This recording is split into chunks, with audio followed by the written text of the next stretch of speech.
How is your fundraiser going this year? If it's anything less than amazing, it's time to talk to Sean Murphy at FanPledge. No product to sell, nothing to deliver, and guaranteed results. Raise at least 10% more than your current donation based fundraiser, or it's free. Fun, fast, proven. Call Sean at 903-948-7348. FanPledge. The champions are already on board. Are you? Band Yap is proudly sponsored by Troubadour Consultants. When it comes to planning group travel for your fine arts program, look no further than Troubadour Consultants. Whether you're organizing a major out of state trip or need top notch accommodations for the state marching contest, John Mize and his team are ready to create a custom travel experience that meets your band's unique needs.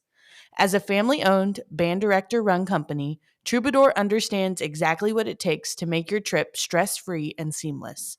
Plus, when you book a trip with Troubadour, they will sponsor a $500 college scholarship for a student in your band. Directors who book will also receive a free Mollard baton as a special thank you. Visit troubadourconsultants.com today to start planning your next trip with the experts who truly get it. Antiques Roadshow was the Barry Hurt of Yes! started it all. Oh my God. Triple Dipper. Triple Dipper. Hello, and welcome back to Band Yap. My name is Alexa Sanchez. And I'm Jose Sanchez. And we have an incredibly special guest with us here today. We have Luke McMillan. Hi, Luke. Hey, how are you guys?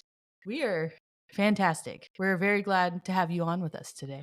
Hey, Luke, can I have ask you a question? That's what this whole podcast is. Yes. We're going to get. Who has better hair, Eric Whitaker or Luke McMillan? Definitely Eric Whitaker. He does have gorgeous hair.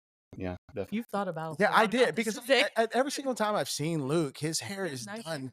so well, and now he has nice I know, hair. and it's just like it's always perfectly like one of those kind of things that if like the wind moves, it's not his hair. It's not. It's like I am not moving from this stone. It is so well groomed. You seem like you have like a little bit of jealousy. I do. Okay. Well, hey, Jose, I know a guy, so. Well, there's hope for you, Jose. Yay. Well, so Luke, if you're a small school band director, we all know about you and your products and things like that. But could you tell us a little bit more about yourself, education, teaching experience, all those types of things? Sure, yeah. And before we get started, thank you guys so much for doing this. This is a very valuable resource for small school band directors. I've really enjoyed listening to your podcast, listening to your guests. The majority of your guests have their bands have earned gold medals playing music that I wrote, and including multiple gold medalist bands and band directors. So it's really cool to hear those folks and their insights and just how intelligent they are. And so it's been really great, and I've enjoyed listening. And I really hope to see Zach Sims in a tiara sometime soon. Yes. It's pretty glorious. We can help you with that. Well, and I'll tell you this, Luke, like you and your writing actually gave me my first success as a head band director. And you probably don't remember this, but I specifically remember calling you and tracking down your phone number. I remember purchasing a show from you because I had taken over a job over at Wortham, Texas. And the show that I did was Eagle Mountain Adventure. And it was the first time that the kids had marched and played at the same time. And like the audience for that football game went silent and actually paid attention to the band. And I was all like, I got to get a hold of Luke McMillan and tell him the impact that he made on our home audience just with his music. So I really appreciate that. And I just wanted to drop in that tidbit because I actually went into your website looking for Eagle Mountain Adventure, but I think you kind of retired that one. You know what? Sometimes old shows are like old clothing choices or hairstyles, and you look at what you did multiple years ago. It's like, what was I thinking? I'm really happy that you liked that show and had success with it. But yes, sometimes when a show gets, I'd like to think the longer I do this, the more I learn and the better I get. And I'm out at marching contest every Saturday in October, and the main reason, not only just to say hi to my clients and see their successes, but mainly to hear feedback. I spoke to a widely acclaimed composer at one point because I was thinking I don't have any formal training in composition, and I wanted to maybe learn something. I was sort of asking about grad schools and stuff, and this composer, I believe it was Brian Balmages, he said the don't go to grad school. The best education that you can receive is hearing your music played live. And so try to do that as much as you can. And so I get out and I learn things every Saturday. Like, oh wow, that really worked well. Or like, probably shouldn't do that again. And so then you start to sort of, see things that work and see things that don't. And so yeah, sometimes a show that I wrote 10 years ago, some of those are still played by lots of bands, but some of them are like, it's a lot of the things that I did in this show are hurting more than they're helping. So, but if someone wants an old show, it's always available. I never delete any file, and so it's always available. But Oh my goodness, what does that look like? You have uh, like an extra terabyte worth of like space. Probably uh, more than li- that. Yeah, I mean a garage full of storage. literally literally a terabyte, and it does well. Music notation files are pretty small, so it's the programs that take up a lot of space, but the files are actually pretty small. So no, I have hundreds and hundreds of files. But yeah, we tend to just to put the ones on the website that we think are the most helpful and as they currently stand. So back to you. What tell us about your background, where you're from, all this kind of cool, interesting things we want to know about the beginnings of Luke McMillan. Sure. So I live here in Abilene, Texas, and I grew up here. I went to Abilene Wiley ISD. It's a a community sort of on the outskirts of Abilene. Grew up there. I come from a long generation of Wiley graduate. I'm a fourth generation Wiley graduate. Both my parents and grandparents, great grandparents, that they all went to Wiley. So deep ties in the community. Grew up at Wiley and did band all the way through. Lewis Thornton was my first band director. And he was actually one of the founders of ATSSB. And ATSSB was founded in the original Abilene Wiley High School Band Hall. Wow, Ooh, I that's did not know historic. that. Yeah. And so yeah, Lewis Thornton hosted. Kenneth Griffin and all those guys descended upon the high school band hall, which is now the junior high at Wiley. So, like, what's happening is that all these band directors converged in the one location, and the seedling of Luke just happened, and he's now the small school band director, like No, marching band guy. that was long before I was there, but yeah, Lewis Thornton was my band director, and then my senior year, gentleman and a man who's still a really great friend and mentor to me, Mike Lunny, came, and he was there my senior year, and made the ATSSB All State Band. And then I went to the University of North Texas and What got was your instrument, Luke? trumpet. Okay. What was my main instrument? I played with a couple of others on, depending. I actually played bass. I gig quite a bit on electric Sweet. bass. A lot. I play in some jazz groups and some musicals, and I love doing that. So that's mainly what I gig on now. But I played trumpet throughout high school and college and every day with my kids when I was a teacher. But I went to University of North Texas in Denton. I got my undergrad from there. Played in the lab bands and basketball band, marching band, had a blast. And then I got a job at Wiley High School, my alma mater. I was an assistant there. Worked with Mike Lunny for 11 years. And I was an assistant there, loved it, had a great time. The staff, kids, parents were amazing.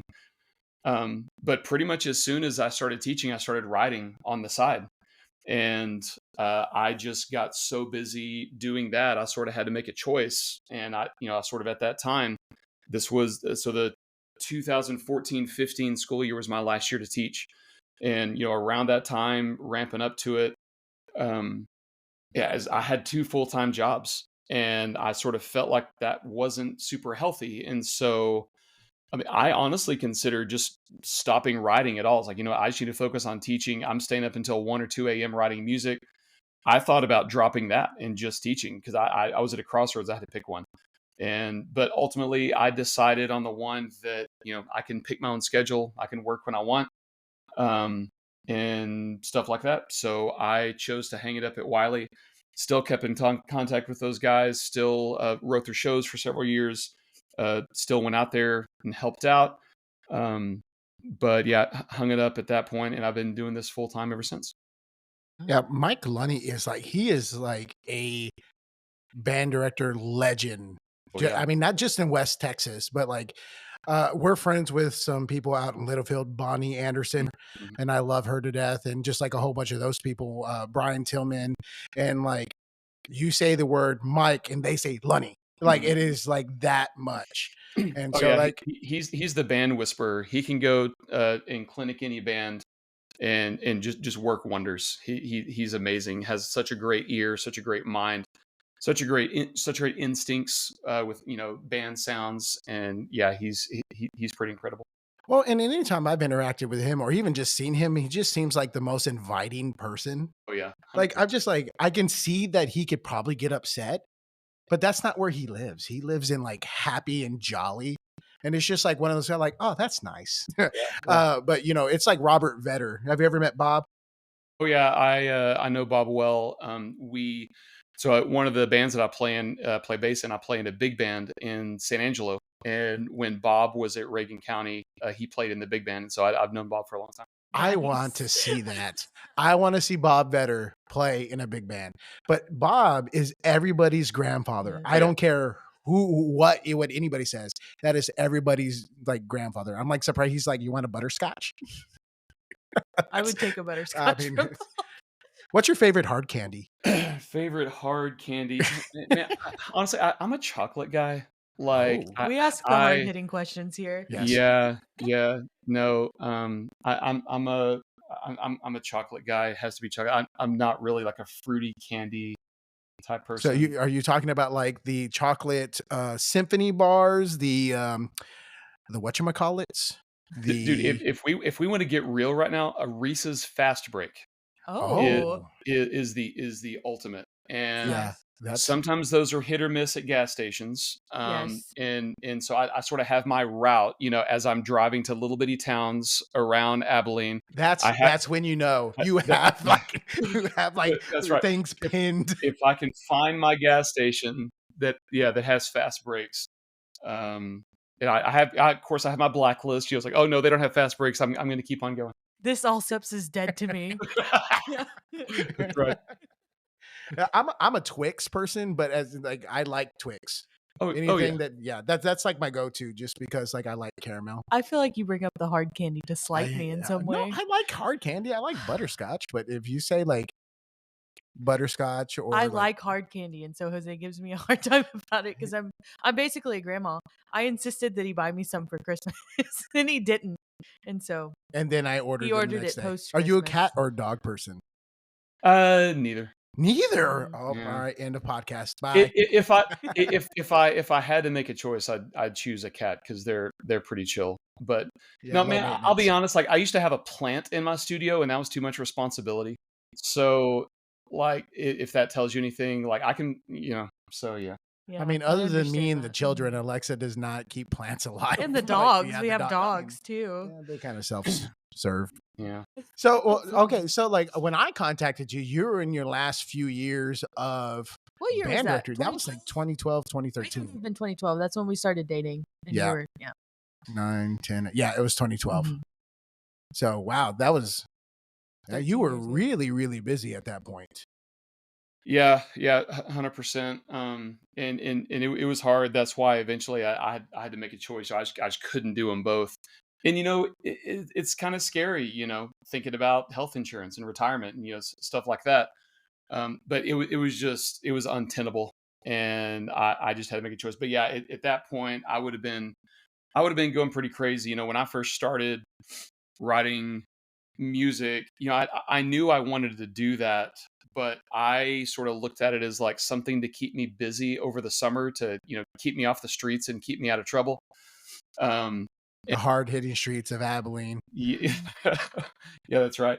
I never envisioned it getting to like a year round thing like it is now, but eventually it did. So I had to make a choice.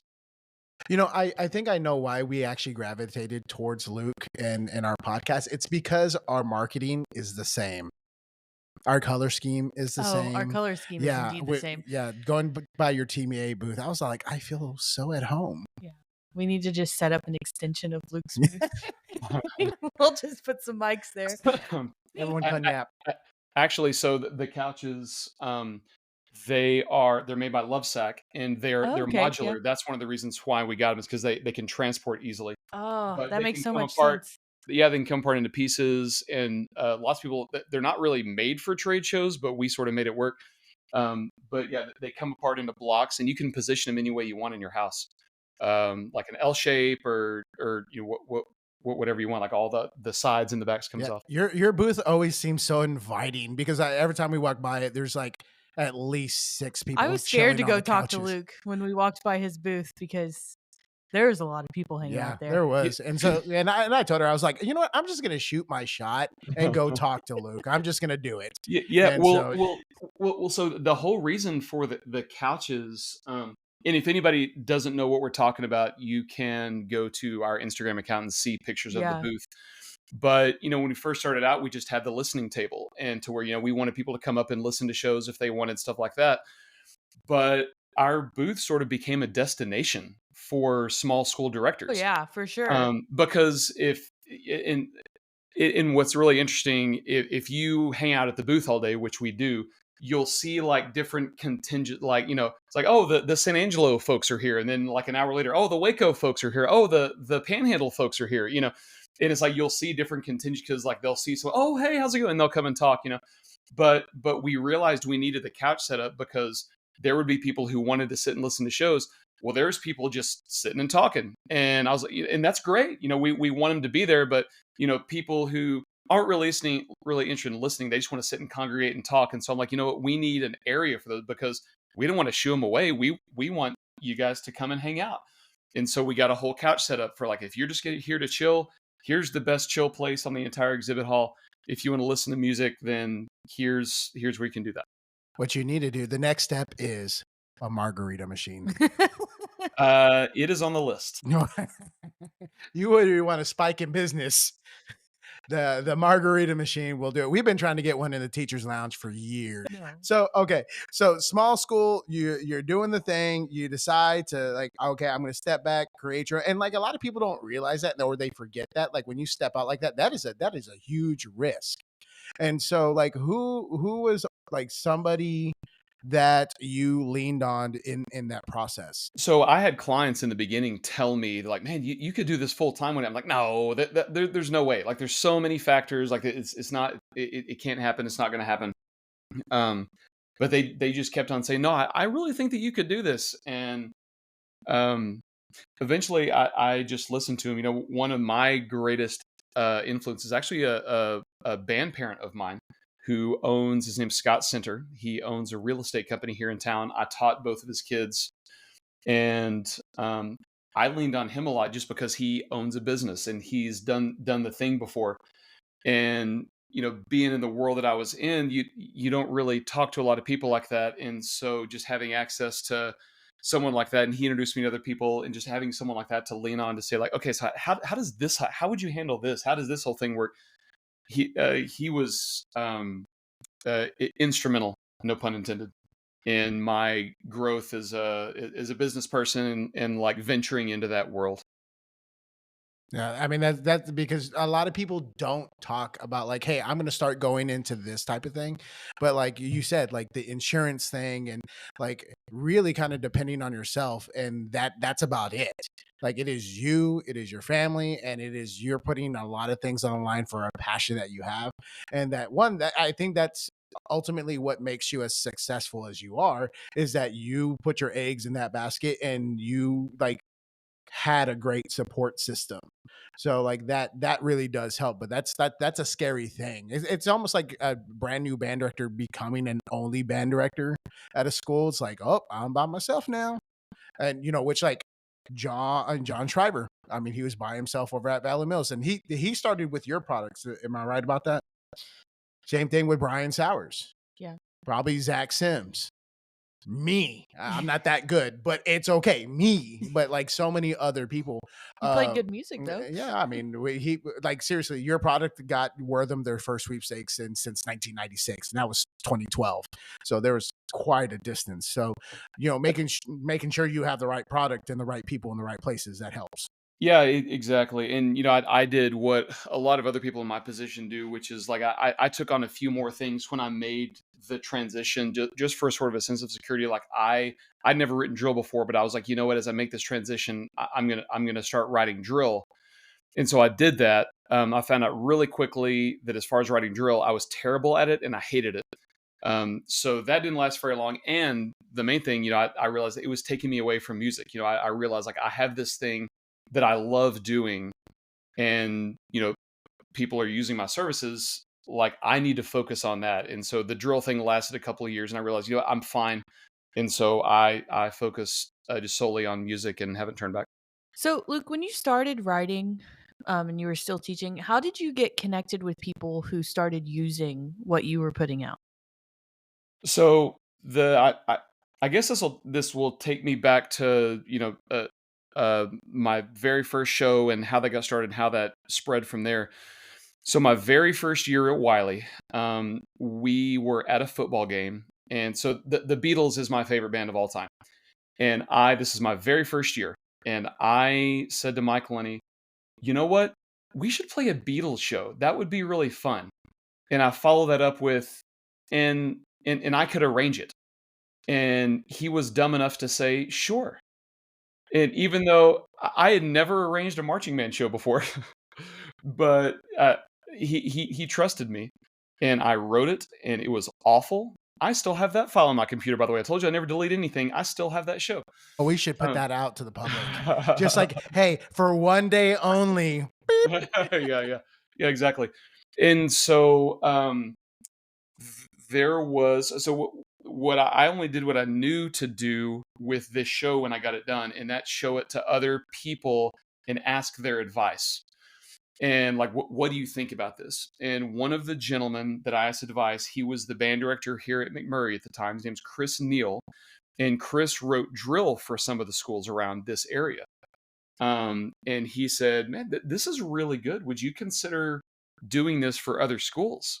And I was like, I guess, sure.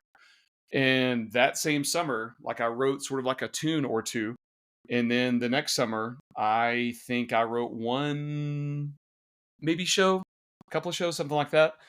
And then just sort of around here.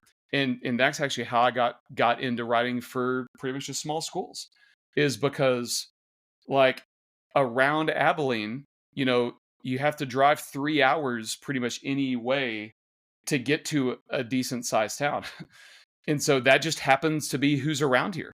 And, I worked for this small school, and then this other small school found out about me. And then like, oh, they were at a football game. Oh, who wrote your show? And so that's how it happened, is that's just who was close to me at the time. Um, Well, that also says a lot about how you as a person, and I think this is a fault of a lot of band directors, um, getting our feelings hurt with the product that we're putting out. Like, we are all very passionate about the things that we do and the things that we create. Are you targeting me right now? I'm not. No, I'm just looking at you. Jeez. But like the fact that you were able to put yourself out there and go like, please tear this apart.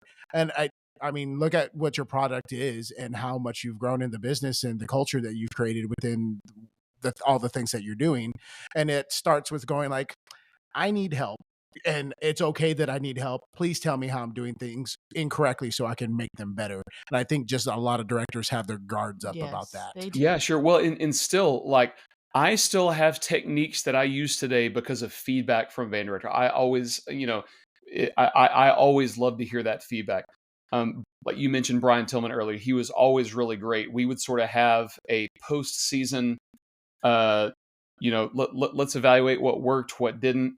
And he will always tell me, yeah, we fought this little section all season, or this thing I had to simplify it because it just never worked. And I love learning about those things.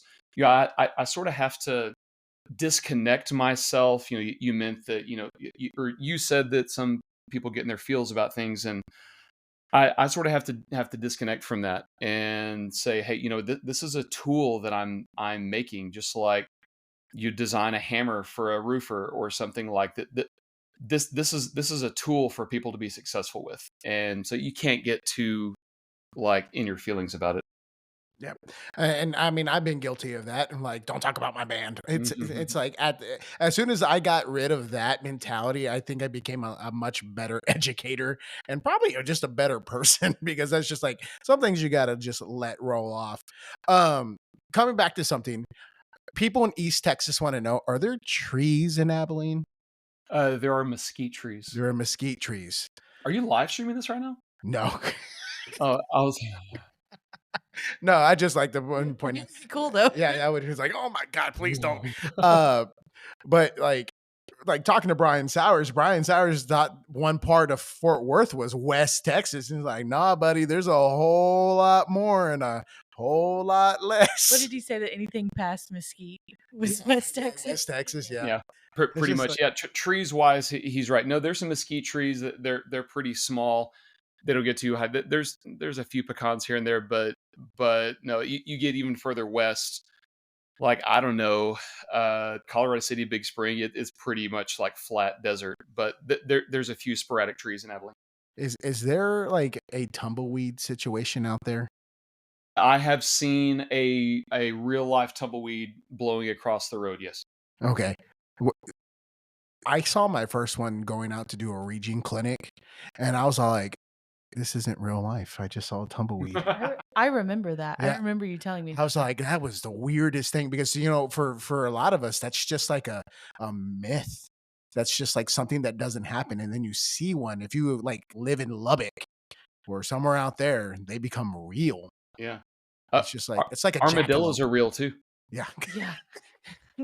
Like a jackalope. Don't you wish jackalopes I wish were real. Luke is secluded in his beautiful Yeah. studio, but I could throw something at you. I, I, So I won't say. Okay. Thank you. so okay, so you have all this support, all this mentorship, and you go full throttle. Um, so what was the next big step in order to get things like even bigger than what they were becoming? Well, I would say the next big step was, at the time, making that transition, I was basically taking any job that I could, like I said, drill and any arranging for, concert band or, jazz band or whatever. I was taking anything that I could. And I eventually made a decision to where, you know what? I just want to do small school marching band music because like I felt like that's where I was the biggest help to bands. There's lots of great concert band composers out there, lots of great drill writers. But I felt like that was my most helpful avenue, and so I decided to ditch everything else. And I changed the wording on my website, et cetera, to where like this is all we do. We just do small school marching band. And actually, I was writing for some 5As and 6As at the time, and I let them go. I said, hey, this isn't what I'm doing anymore, and just so I could focus on the small school thing. So that was sort of the next big step, is to go all in on that and sort of make that commitment. Um, and the rest is kind of history. So what made band in general special to you and why you devoted like your whole entire life to it?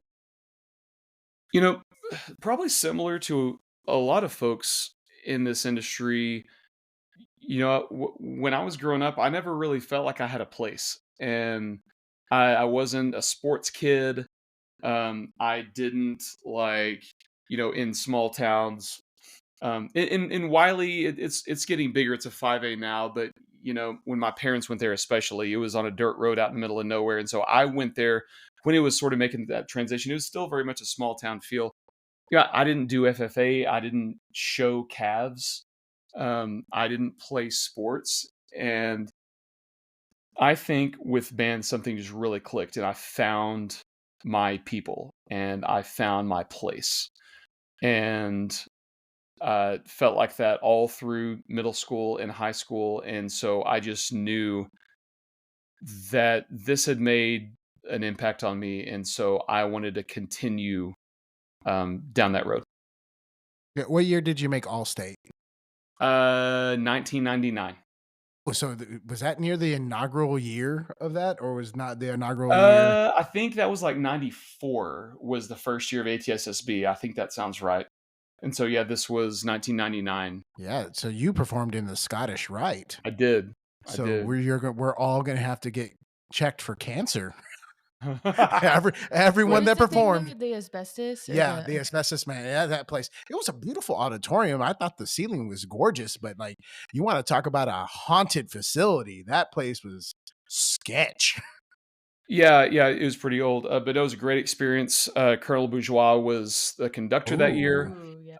Um, Trisha Burrell, who is the assistant at Abernathy, she was in that same All-State band. I didn't realize that until like about a year ago. I was going through the program at my parents' house that I found, and I saw, oh, hey, that's Trisha. And so next time I saw her at a region thing, I told her. But yeah, good times, great experience. Well, so there's been like a development since our last podcast with Zach Sims that is kind of weird, and I don't have Oh, any like recollection of it. Recollection? recollection. That one, words are hard.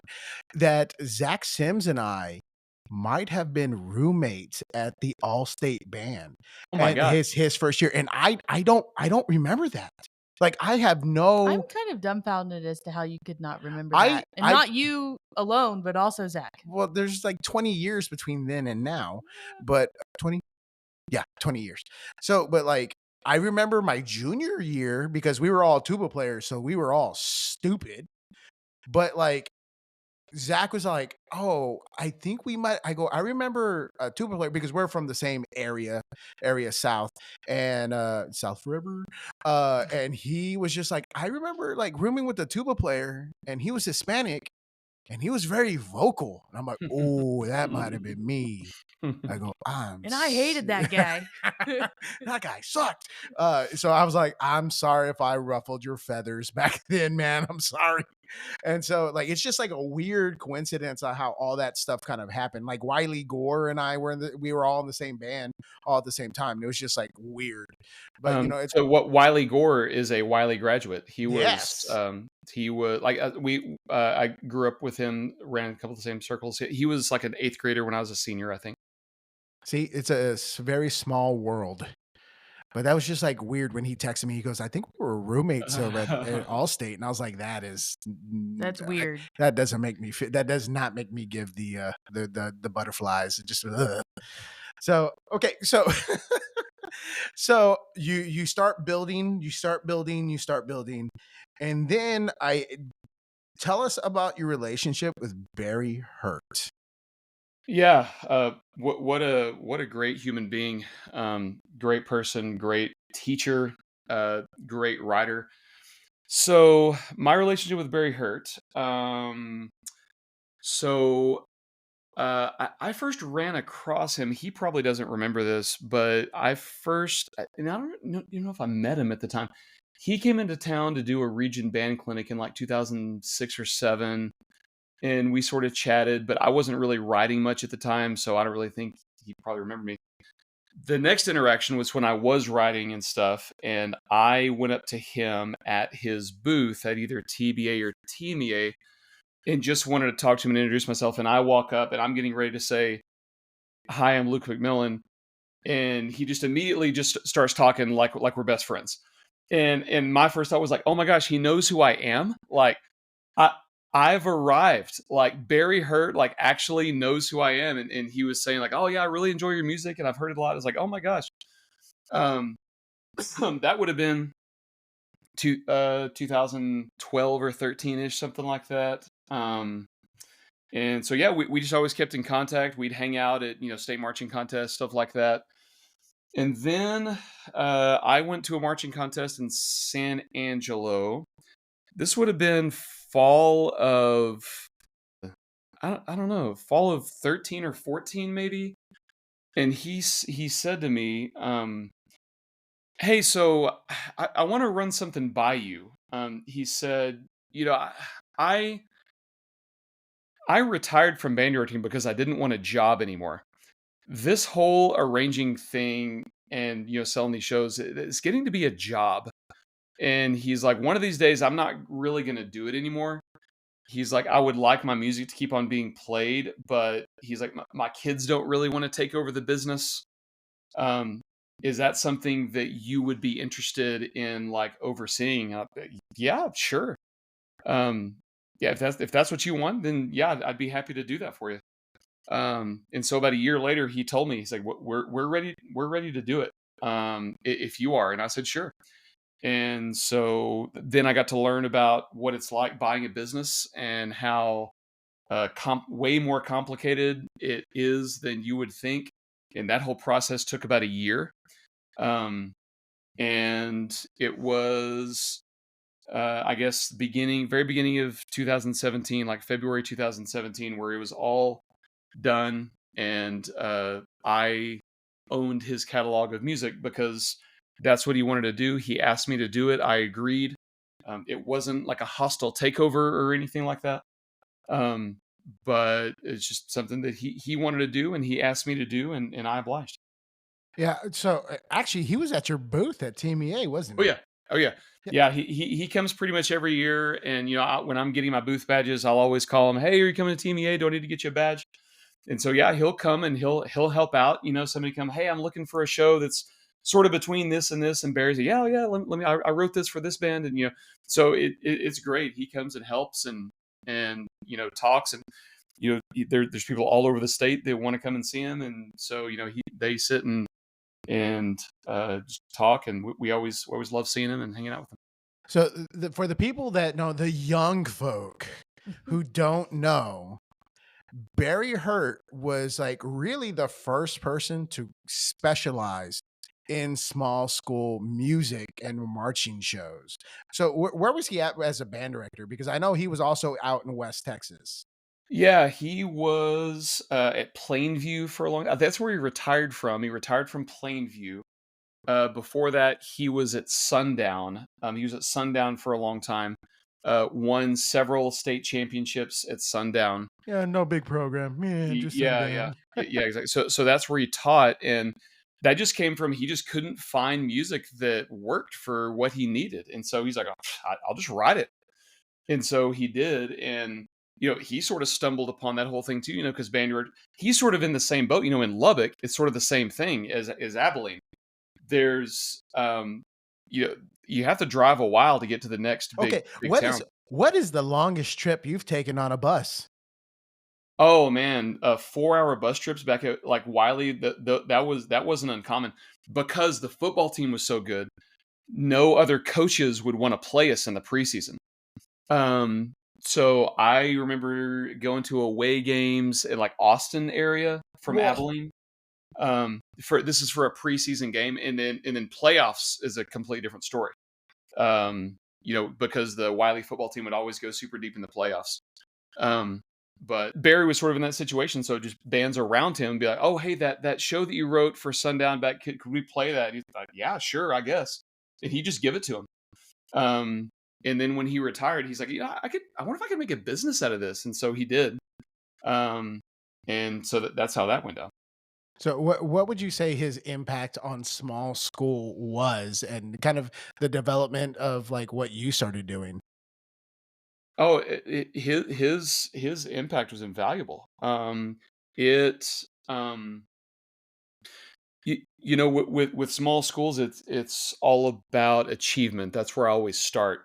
And as far as writing a show, producing a show, and Barry understood that. And if there's literally no other place where you can get this music, and anything else is either too hard or it doesn't work properly on a marching field. There's not the pacing or the impacts that you need.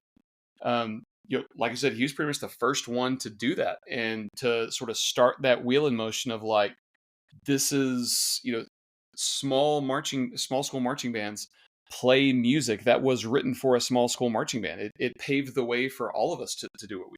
Yeah, because I graduated from a 3A school back then, now 4A. Think the population is like barely over 600 in the high school, but I remember playing box shows all the time. And there's nothing wrong with box shows, but like there's a difference between playing James Bond out of the Tom Wallace catalog versus playing you know the planets out of a Barry Hurt catalog that has been custom to the needs of your band. I didn't know that existed like when I was in high school, because all of our arrangements were like, I don't, not Arrangers Publishing, but like something, like that. Yeah. And I didn't realize that people like were out buying like Barry Hurt shows. And like, why would I know that as a high school student? I don't know. But that is always what we played. It was like, okay, we're playing these 3 tunes from this, and that's just how it was.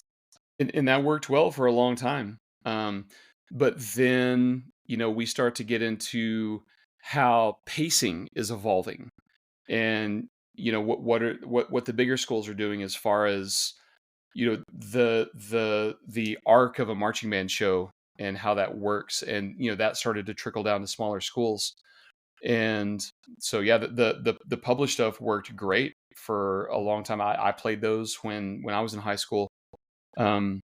But then there just came a point to where, like, we're going to play something specifically written for this purpose, and not that can double as a stand tune, but like this is just a marching show. What's your favorite Beatles tune? My favorite Beatles tune. Oh man. Blackbird. Ooh, okay. Yeah. All right. I can get down with What's that. yours? Eleanor Rigby. Oh, that's fitting. Yeah. Our daughter's name is Eleanor. Oh, okay. I didn't really think of the Beatles when we picked her name. That was No, just the neither only did I. one But we I decided don't on, know. but There's just something about Eleanor that's a good Rigby song. that I just like really enjoy.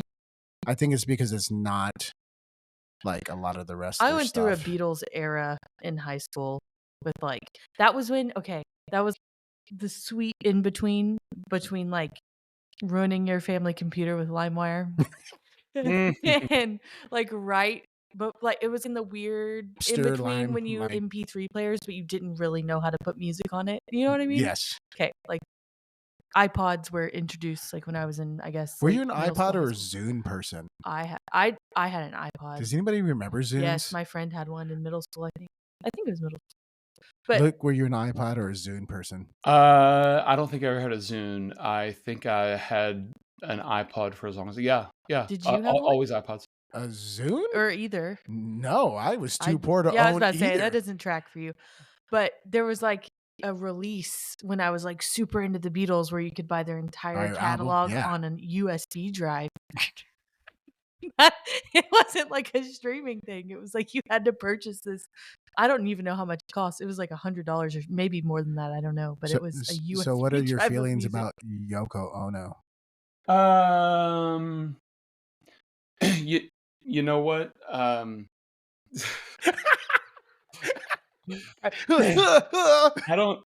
don't think I'm prepared for that question. Wow, That's so right. you can write that one in. Yeah. Well, so like Yeah, like, okay. This is what I'll say. Here's my hot take. I think the Beatles probably would have imploded without her. Huh. All right. I whenever we have band couples, like kids who are dating inside the band, I'm like, I would tell them, I go, first of all, don't be Yoko. And they're like, who's Yoko? I'm like, Then you have to give them a history lesson. Yeah, then we have to do a history. I'm like, can we get some culture, please? Like Yoko Ono, who's Yoko Ono? I'm like, the Beatles. They're like, oh, I'm like, she Who? broke up the band. So like when the kids break up inside the band, our band program, I'm like, don't break up the band, Yoko. Yeah. All the time. That's All fair. the time. It's like, what are we doing? I don't know. I went through a Queen era. I also went through a Queen era right about the same time, but I went through my Queen era before I went through my Beatles era. I love Queen. I like both of them. Yes. They're both. I mean, if you've seen Wayne's World and you don't get down on the Bohemian Rhapsody, we have problems. Mhm. That's fair. Those people need to go away. My favorite, I think, Beatles song, thanks for asking, I think it's actually Ticket to Ride. Like, Oh, that's yeah, a that's great. more, like, that's a different Yeah, version I of just- the Beatles. But I couldn't get into the Sergeant Sergeant Pepper? Yeah, I can't. That is too psychedelic for me. They have some cool songs. Oh, there's though. cool, but I also kind of go like, what is happening? That's fair. It's a little too much for What me. what's the movie? They have a movie. Well, not the Sergeant Pepper's Are movie. you talking about Across the Universe? Yes, Across the Universe. That was like my you know how you get the high school kids in their feels? Yes. That was my high school feels kid movie, Across the Universe. I feel like Luke watched Drumline all the time. Just once. Just once. Just once. I did watch. So what got me into the Beatles? I was into music. I played bass in garage bands. I never listened to the Beatles. But my freshman year of high school, I remember I was like sick with the flu and stayed home for like 4 days. And during that time, they released a series of documentaries called the Beatles Anthology. And it was like a 3 or 4 part documentary. And I became obsessed with the Beatles after watching that, and have been ever since. So that moment is what got me into the Beatles. I think I could listen to the Beatles almost at any point in time on any day, just because like they have such a wide range. And that's like what I definitely appreciate about them. You know what? I'm going to listen to the Beatles on the way to work tomorrow. You should. Like I need to find my happy It's space. It's almost like a palate cleanser. Yeah. We have UIL contest and sight reading next week. And so therefore like the anxiety's growing day by day. So I need something to help ground me just a little bit more. Yeah, you can listen to some Maxwell's Silver Hammer or something. That's a fun one. Well, the content of it is something. Yeah. But it's a fun song. I think the juxtaposition is what does it, So what makes small schools special to you? Oh, well, that's sort of how I grew up. When I was at Wiley, it still had that small school feel, and so that's really just sort of how I grew up. And just going out to these schools and seeing how passionate these students are and how amazing these directors are, it's such a good feeling. As you know, it's so cool to see kids in small schools because they participate in so much. And they're not just band kids, they're doing everything at their schools, especially like when I go out to my 1A schools. These kids are doing literally everything in their school. The trumpet soloist is also the quarterback, is also the center on the basketball team.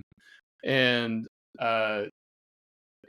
so I just really love just the environment and the energy that that you see with small schools, and it's my favorite. Yeah, I mean, like right now, so we're prepping. I'm gonna be missing kids on Friday because our whole entire or majority of our tennis team is like band kids, and so they're gonna be missing rehearsal. Today we were missing a slew of kids for a Stuco Student convention, council, yeah. and then next week there's something else that's I happening. don't know. There's track like all the time, and there's softball. We had to organize a softball thing just recently. Junior high, tennis, track, all the same things except for softball.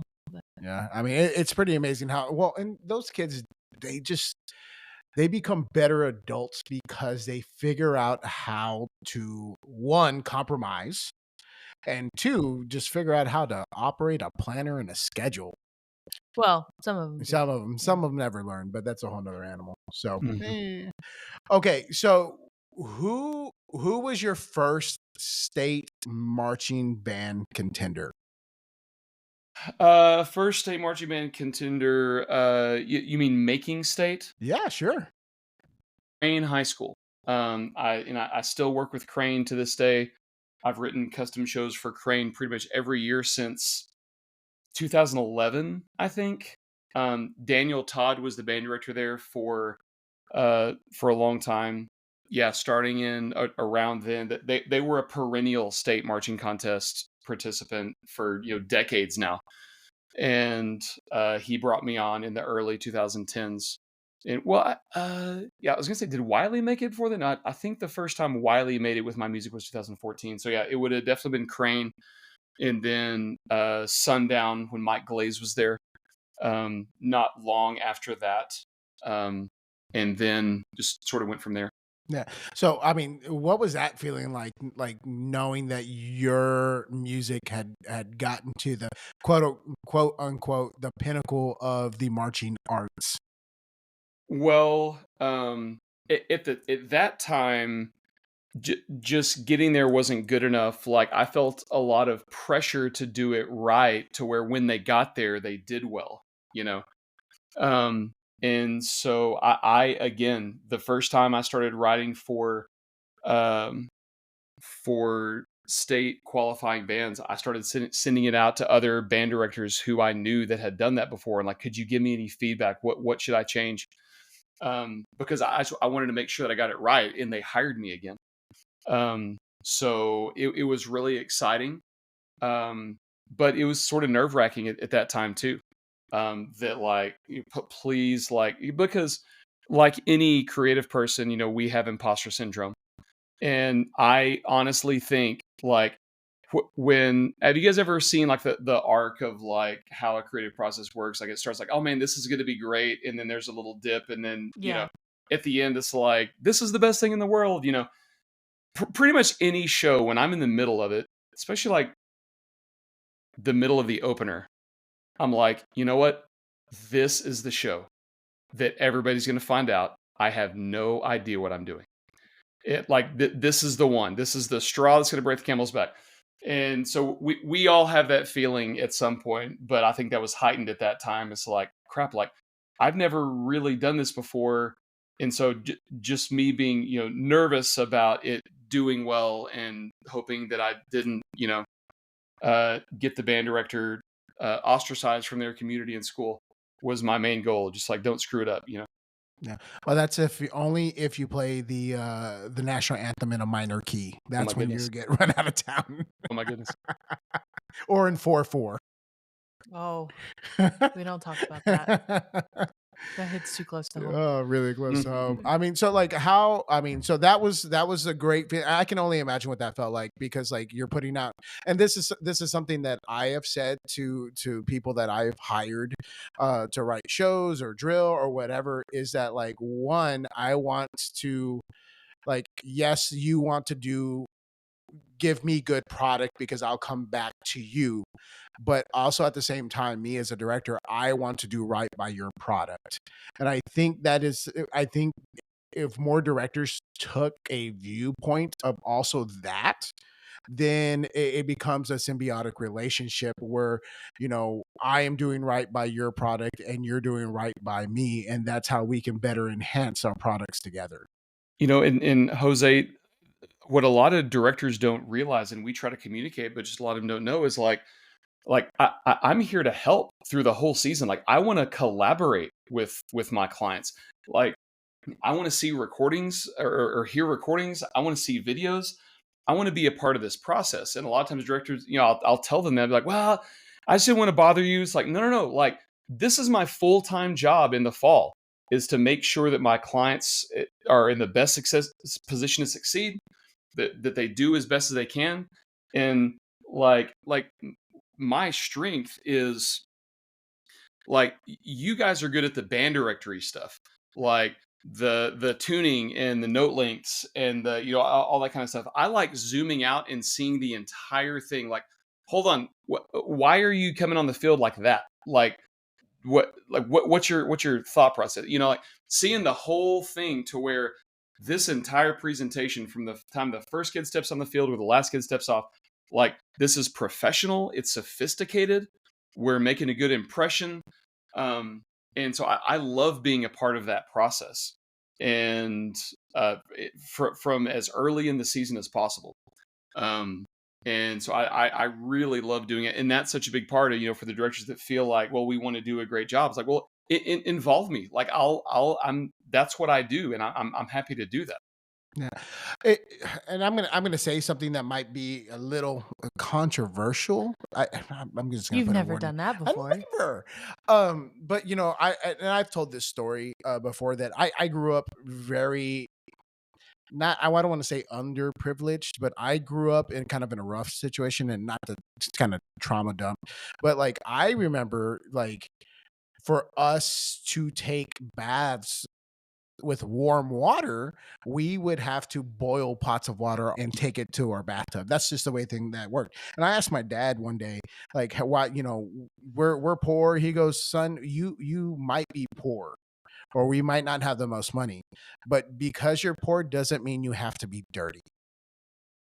And like that's the way I kind of think about certain things and the way I approach the small school. Just because we're small doesn't mean that we can't do things that are impressive Or strive for or excellence. strive for excellence. And we get into our minds of like, we're just such and such, and that's like such a stereotypical thing for people to do. That's your They're- number one pet yeah, peeve. oh, I hate it. Well, we're such and such, so nobody can ever take us seriously. No, stop it. Stop it. Just be. And I think that's kind of one of the like benefits to like having somebody like you and like Barry who specialize in small school. It takes away the ability to somebody say, well, we're just a small school. No, you're not just a small school. You can excel for excellence while being a small school. Good is good in a story. Jose, that's so important what you just said, and I have been on a crusade to if I can do one thing in this, but there's lots of great people, lots of great arrangers, but what's important to me is taking the design trends that larger schools employ and trying to figure out how can we do that with small schools. Maybe we can't play as high or as fast or as loud, but most of the design principles that they use, we can do those. I started a few years ago going to BOA Grand Nationals every year just to watch and get ideas because as even like as recent as maybe like 5 to 7 years ago, take like the 2A class, the medalists in 2A. That was a completely different thing than the 4As, 5As, and 6As were doing, right? Like we got away with this, like sort of like not super modern. It was clean, very very clean, but it's like the style you could get away with, um, sort of maybe looking a little bit outdated as long as it was clean, compared to some of the bigger groups. And I was like, hold on, and that's not knocking those groups because there's some, like incredible bands, incredible teaching going on, super clean bands. But from a design standpoint, it's like we can do the same things that the bigger schools can do. Maybe not as high and fast as loud. Maybe not as long of a show. Maybe not as many sets. But we can use some of the same principles. And you, I encourage my clients to take risks and do that. Started working with 1As on moving props during a show. That had never happened before. you know, like stuff like that. And now you look at the 2As that are meddling, and it's like this is more of a characteristic style of a modern core style marching band, and that's what I love doing is encouraging those guys like no you can do this, you can employ some electronics, you can use some prop and stuff like that to where we don't have to be like that's cute, you guys are doing your thing, we're going to do this other thing. No, we can do all that too. And so that's sort of the crusade that I'm on. Yeah. And it's just like you have to commit to. I mean, I'm going to be honest. There for a long time, I was also, and my former assistant Victor Garza, he got me out of that mentality, like because I was very much march clean, play clean. But there's That just should be yeah. I enough. mean, Yeah, that should that be was you. enough. And honestly, like that's the way I was.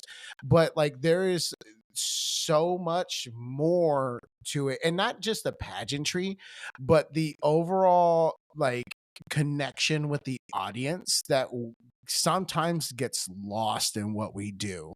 And it's just like what kind of impact, and this is something I want to tell our kids all the time, what kind of impact are you making on the people who are listening to you visually and musically? So what's the guy who has been directing all the A24 movies? Oh, I wanted to say Jordan Peele. That's not it. No, great director. Do you have a favorite horror movie? I don't watch movies. You don't watch movies? No, I don't. Oh, I'll watch a documentary, but yeah, I have a mental if it didn't really happen, I have a mental block. That's how I am with books. People think that I'm strange. I don't do fiction. I yeah. just can't. So like, how do you? So there's a mini series about Chernobyl, but it's like it's a mini series, Mm-hmm. and that thing is the scariest thing I've ever watched. No, but there's the director of, like, he just did Nosferatu, and he's done The Witch. He's done several of those. I know who you're talking about. I just don't. I can't Oh, recall my his goodness. name. I'm gonna have to. How do you spell Nosferatu? It's not your strength. No, spelling is awful.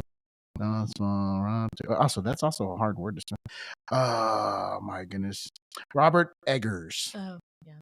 So Robert Eggers does he's being interviewed, and I've sent this clip to several people about marching show content and design and the things that you like, and in relation to that. But as a director, that's kind of our job as band directors. We're movie directors, but now it's just halftime. um he talks about the opening scene from Nosferatu and how he placed the shadow of the main character in a very specific spot. And the way he talked to the sound design guy is that he said, I want you to mute or reduce the other sounds in the room and do and up the sound of the curtains to bring the attention to the curtains. And so that way the audience doesn't know that the female lead is levitating slightly.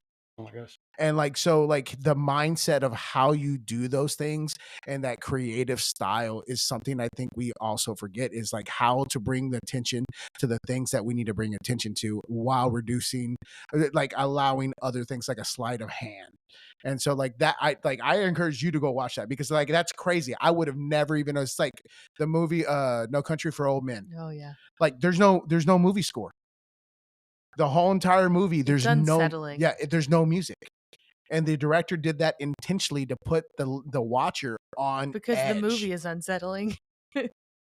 And like that's the way we have to kind of approach marching band, is like we have to have intent behind everything and how we execute that intent. And like you are a huge component of that. And like people don't use their resources, and that's just like crazy. Sorry, I got on my high horse for a second. You got on a soapbox. Yeah, I sure did. So coming back to, so you talked about the pressures about like being involved with that. So how do you deal with that? But back then it was a big deal. Now I wouldn't really say there's pressure as much, because I, I know that I've sort of picked up the tips and tricks for the actual like technical arranging part of it. And so in really a good band that's taught well and makes really pretty sounds can do well even if the arrangement is mediocre. And so I do as best I can to give them the best opportunity to succeed. But the results are fun for me. I always enjoy when my groups do well. I wouldn't say I have pressure though. The main pressure right now is just meeting deadlines. Because it's really hard, and I might use this opportunity to ask your listeners who are band directors, or implore them. Managing a super long-term schedule is very difficult, and I've got better and better at it every year. But in August and September, band directors and drill writers especially don't get along very well. But because it's really hard to plan long-term projects. You guys you guys have long-term projects, but the majority of your job is you show up at one time and then you're done at another time. Have a really great friend from high school that's a dentist, and we always laugh and compare our schedules because he has appointments and he shows up, he does his appointments, and then he leaves. Whereas with me, it's like, I have taken a certain amount of projects. Could I take one more? I don't know. Maybe. And so, but if I did, would that compromise the quality or the timing of the other ones? Who knows? I don't know. Like, this schedule goes, until, a lot of times I like to have all my shows done in May, but some of my clients are flexible and can take them in June or July. And so, like, I have to pick a certain number that, I'm going to start writing in January. I'm going to be done. How long is this show going to take me to write? I have a pretty good idea, but if this opener ends up taking longer, I'm not just going to be done with it. I'm going to keep on working on it till it's right. So what if I budget a day and it actually takes 3 days or 4 days? That just complicates your entire schedule for the whole rest of the year. You know? And so it's really tricky to plan your times, get those tight, take as many shows as you can to help as many people as possible, but also not take too many to where it compromises the quality and the timing of everything. So it is very tricky. And so I solve that by just being as communicative as possible with my clients. Like, usually I'll do 2 or 3 shows ahead. Hey, just want to let you know, I'm finishing this show. I'm starting another one on Wednesday. As soon as that one's done, I'm starting yours, and just try to communicate and be open with them. But it's just really hard. And so maybe as the listeners who are band directors are planning their shows and working with different designers, if you're able to show some compassion towards them in their super hard job that they have of making a long-term schedule, I think that'll the better it is for everybody, because it is very difficult to do. So, as if you had the perfect band director setup, what would be the ultimate timeline for you to get, like, a band director get in contact with you, go through your process, communicate? What would be the perfect timeline for you? Are you talking about perfect timeline for me or the director? You. So like, to make your life easier in Okay. the process, because like for us, I know that we start planning, and because we're lunatics, um I started thinking of show design and concept the day after state marching contest. And that might be like absolutely obscene for some people, but that's just the way I'm wired. I'm Yeah, always on. yeah, sure. Yeah, people ask us this all the time. It's important to delineate between, the majority of our clients come to us looking for a show that's ready to go. And so if that's the case and they find a show in our library, they just need some tweaks or edits, man, we can do that at any time. Call us in July, like, as long as the show's available, because we do offer different levels of region, area, state exclusivity. Um, but as far as the creative process, doesn't really matter. As far as a custom show, the way my schedule is lined out is I've been writing for the same groups for years, sometimes decades, and for there to be an open spot, a band director has to die or retire. Wow. But Well, hopefully, for the second one, not the first there, Luke. yeah, but an ideal timeline would be November. I know that I'm writing a custom show for them. In December, we start kicking around themes and source material. And in January, that's decided, and I can start writing. Yeah, because like that's a whole nother creative process. So how do you dig down into that creative process? Which one? Yeah, any of them. Like, so, like, if you're doing a custom show, and this is also like if you are like like not a full fledged band director yet, and you're a college student or even a student who's thinking about going into band directing, like there are timelines and like all these kind of stuffs because Luke, you don't only serve Texas, but you serve other states with the shows that you do, and now you're developing this timeline. You mentioned having like locked in region exclusivity. Yeah. How like that's something a lot of people don't realize that you have to deal with because you want that show done custom to them specifically. So how do you approach that process? Well, so when I talk about the exclusivity, that's only for a show that we have previously written. If it's a brand new custom show, this band is the only one in the universe that's going to be playing this show. Um, but if it's one that we have already written, then that's where exclusivity comes into play because those are available to anyone, and we just don't really like whenever a band shows up to a region marching contest or a football game and the other band's playing their same show. What we found actually is um, pretty much all band directors are alike in that they want their students to succeed. They want their students to sound great, put a great performance. This is this is an area where there's a vast spectrum of band directors that are very opinionated on some part of the spectrum. There are band directors that have asked me before, why would someone else care if another band at their marching contest plays the same show? I'd be like, well, you'd have to ask them. And then there's other band directors that don't want anyone in the same solar system playing their same show in a fall. And so that's why we have multiple different levels that they can choose that you can get. So we have a package. So for Texas, we go by UL TMEA regions. Out of Texas, we do a mile radius or the entire state if they want it. But so we'll do a level of regional exclusivity, which includes football district, which is your music region in your classification. If you would like area exclusivity within your classification, you can get that. And if you want state exclusivity in your classification, you can get that. If it's out of Texas, there's just so many different circuits and different ways to do it. And so we just decided we'll just do a mile radius. So outside of Texas, they can choose a 100-mile radius around their school or the entire state to lock it down for their show. And that's something like me as a first time like head director, and I didn't know that.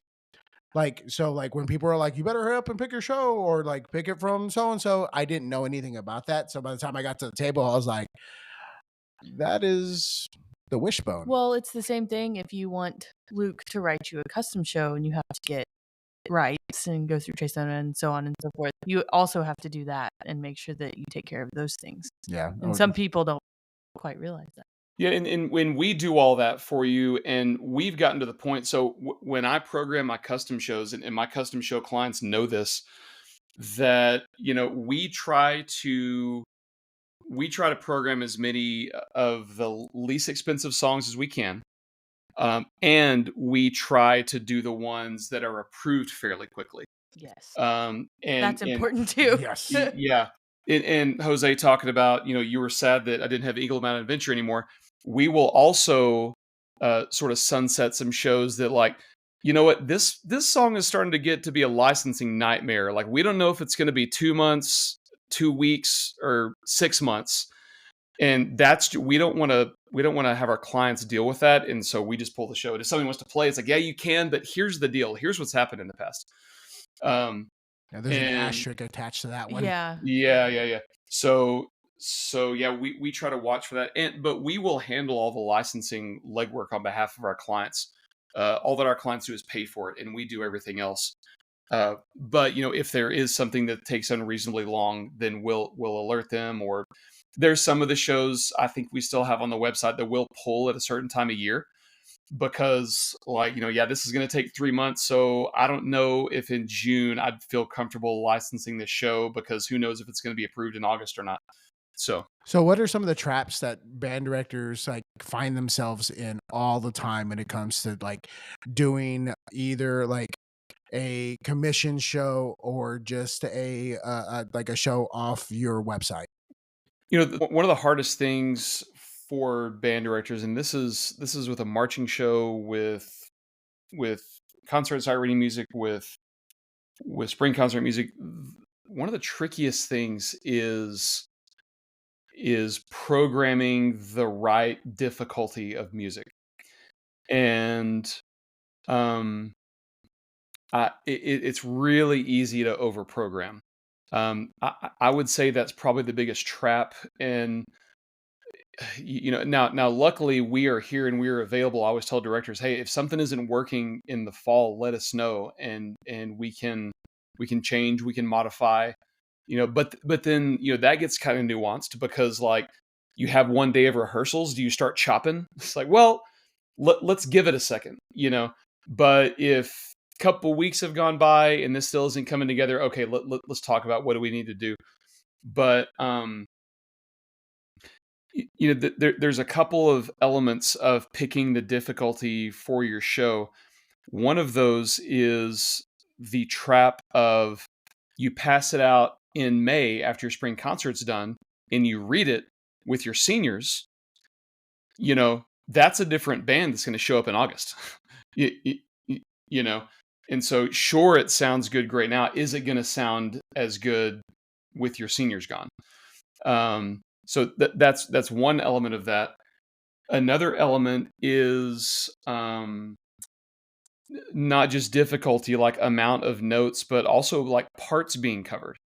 Like, I talked to a client today that wanted to play one of my pretty stout grade twos, and the band is expecting 2 trumpet players in the fall.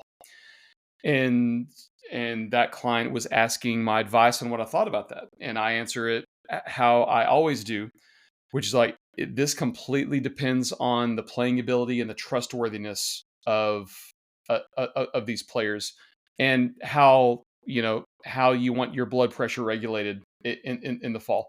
Because one of these kids moves or gets hurt, then what? Um, and you're gonna have kids that are gonna move, and you're gonna have kids. So like, what do you do about your synth player?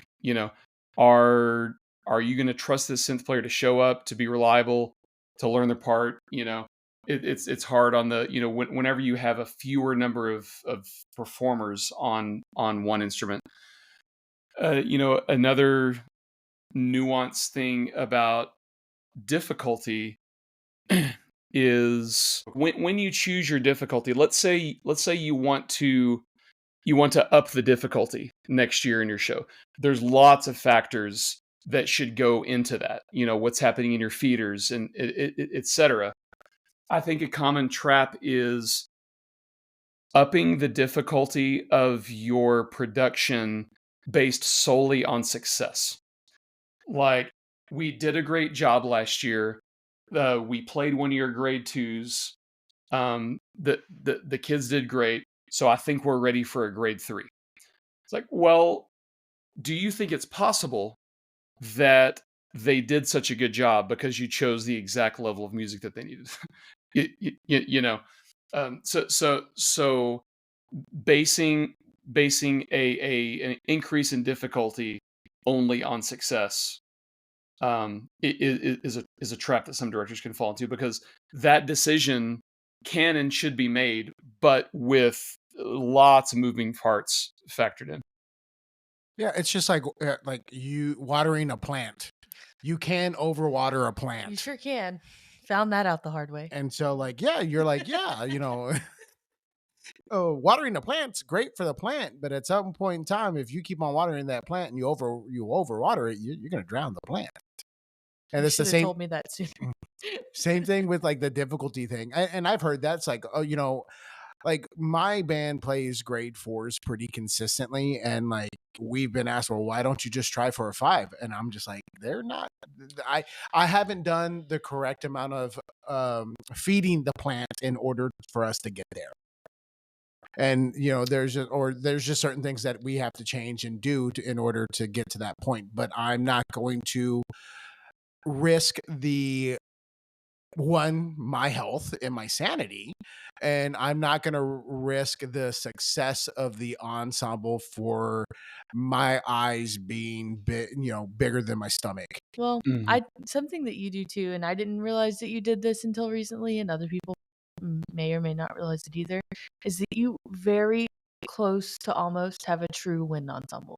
It's Yes. almost one person on a part. Yep. With very few exceptions. So if like one person's not there, Yeah, it causes that's issues, rough. and that's what kind of where we're at right now Yeah. too. So, but so I mean that is a big trap. I think Luke kind of touched on this a second ago, but I think that a trap that people fall into, and I could be wrong, I've never been the sole person responsible for picking a show, and that is a lot of responsibility. And especially like in your situation when you had played Inkle Mountain Adventure, you were going into a program where you didn't know any of the kids. You don't know their strengths. That's a different like conversation. But I think people forget that you have to move around. Yeah. Like they're like You're my band plays, this in concert season. We'll be fine playing this marching show. And it's like, no, I'm sure you can play it, but you also have to move your body while you're doing it. So yeah, I mean, I've fallen into plenty of those traps. I know. So, what other traps do you feel like other directors have fallen into? That's really the main one. That's it's tricky to nail that difficulty down, and that's really the main one. But another trap would be just like not trusting themselves. Like, because there's the flip side of that, because the reason this is so difficult is because it's like such a narrow thing. If if this side is picking it too hard to show, then the other one is like not trusting yourself and not getting your students to where they're in the best position to be competitive. And um and so that's why it's just such a real tricky tightrope to walk. Yeah. Yeah. So, what are some things that you wish directors did in order to help your process? um kind of like I just said, just trust themselves. Trust themselves, trust their judgment, trust their students. Um, I have some clients that I know I'm going to get a call from them the first week of August, and it's like this isn't working, and I'm like, just let's just trust yourself. You you're intelligent. You've gotten to a point to where you're very successful, and you looked at this. You knew your kids. You chose what to do. Let's give it a couple of weeks, and see what happens. And more often than not, it's like, okay, yeah, it worked out. Sometimes it doesn't, but you know, I always encourage my clients to trust themselves, trust their gut, and because they know what's best for their program, and they're best suited to make those decisions. Yeah.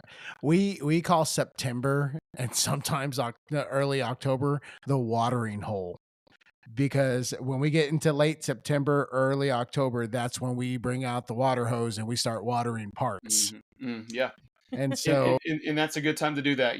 Give them August to step all over themselves. And if it's not happening in, yeah, like you said, September, early October, that's the time. Whether it be the entire passage, whether it be just for certain students. the biggest component of learning is kind of failure. I mean, think about sixth grade band. Like, you fail a whole lot before you become good at something. I saw a graphic recently, and it was on Instagram. I don't remember what it was called, but I think it was called the learning theory. But it was basically like a curve, and the whole idea is that basically how good you get at something is how long you can tolerate being bad at something. Yeah, And that's like so true. It's because some of the people that are more resilient or can just like keep at it even after failure are the ones that eventually overcome that hurdle. Well, I mean, like Zach, like talking to Zach, talking to John, talking to all these people, like in their first X amount of years. I mean, John said I think he got a 221 at marching contest, and he has a gold medal and a silver medal to show for it. So, like, who's gonna really remember the 221? Same thing with like Zach Sims. You know, I mean, he said they didn't get the sweepstakes his first year there, and how that turned. Same thing with Brian Sowers. Those first for you a few years were about the failures before they got to the success. And like ultimately, who's going to remember? Like in the grand scheme of things, do they remember that those failures, or do they remember the successes? Well, I Mhm. don't think many people that have been successful at something have a perfect record. I mean, That's I've true. I've gotten a 2 before. Yeah, Yep. so have I. Me too. But it's just you don't learn by being perfect all the time. But you will remember the times that you fail, and that will inform your decisions for the future so you don't make the same mistakes again. I'm not going to put my finger in that wall socket. Yeah. I learned my lesson from that one. Hopefully, yeah. Yeah, Ideally. yeah, and I think that's something like also uh, like as a band director, I know that it is hard for me to ask for help. And that's something that we have to consistently remember. Like you were talking about imposter syndrome and having that like lull and like this is where I get found out. Like I battled that very hard this year. I think you're still battling Yeah, it oh, based I on some of the conversations we've had yeah, today, this week, this month. but like I mean, and we've been very fortunate because like and I've said this several times that we stumbled our way through the process, and like we ended up eighth at for a state marching contest, which is great. But like I remember going like, oh my goodness, this is awful. I told Alexa this. I go, I felt and I feel consistently that I am not being the best educator that I can be for one reason or another, and that might just be a mental block. I think it is. I don't get it, but you say it frequently. So What do you, yeah, Jose, what do you mean by that? You know, I don't know. It's just like so. Like this year, the band right now, the Gatesville band program is in a interesting transition, and I've talked to several of my mentors and really good friends about it. That the first year we made the state marching contest and got over that hump, that was about proving that we could do it. The second year was proving that it wasn't a fluke. And then the third year is proving that we belong. And this third year has taken the most, I think, toll on like I guess me as a band director more so than any other year beforehand because like I am having to come to I don't know, it's about this motivation and always trying to say hey I we can get there again, we can do it again, and it's just like that imposter syndrome, and that's really difficult. I mean, and just like you said, like you're going through this process and you like are pouring yourself into it, and then you get to a point like oh I'm gonna get found out, and then it turns out to be all great. And that's like really difficult because us as educators and as musicians, we're programmed to find what's wrong. Yeah. okay, Yeah. you've talked a lot about imposter syndrome. Have you seen the clip? Do you know Ilona Maher, the rugby Olympian? Yes. Okay. There's a clip of someone interviewing her, and I just like wish that I could embody this, but interviewing her, and they're like, "How do you deal with imposter syndrome?" And she's like, "I don't have that. I don't know what that is." And so she's like, "I guess that's how I deal with it." And I just like, I wish that that was me. You know what I mean? I think we could all take a little bit of like Yeah. her sprinkle of energy and just try to apply that. But I know, like every time somebody talks about that now, I just think about that. Like, I don't know what that is. But like so like we all as people just kind of need to be better about reaching out for help and asking for help when we need it. And that's like a great service that you and like I know some other designers are better about.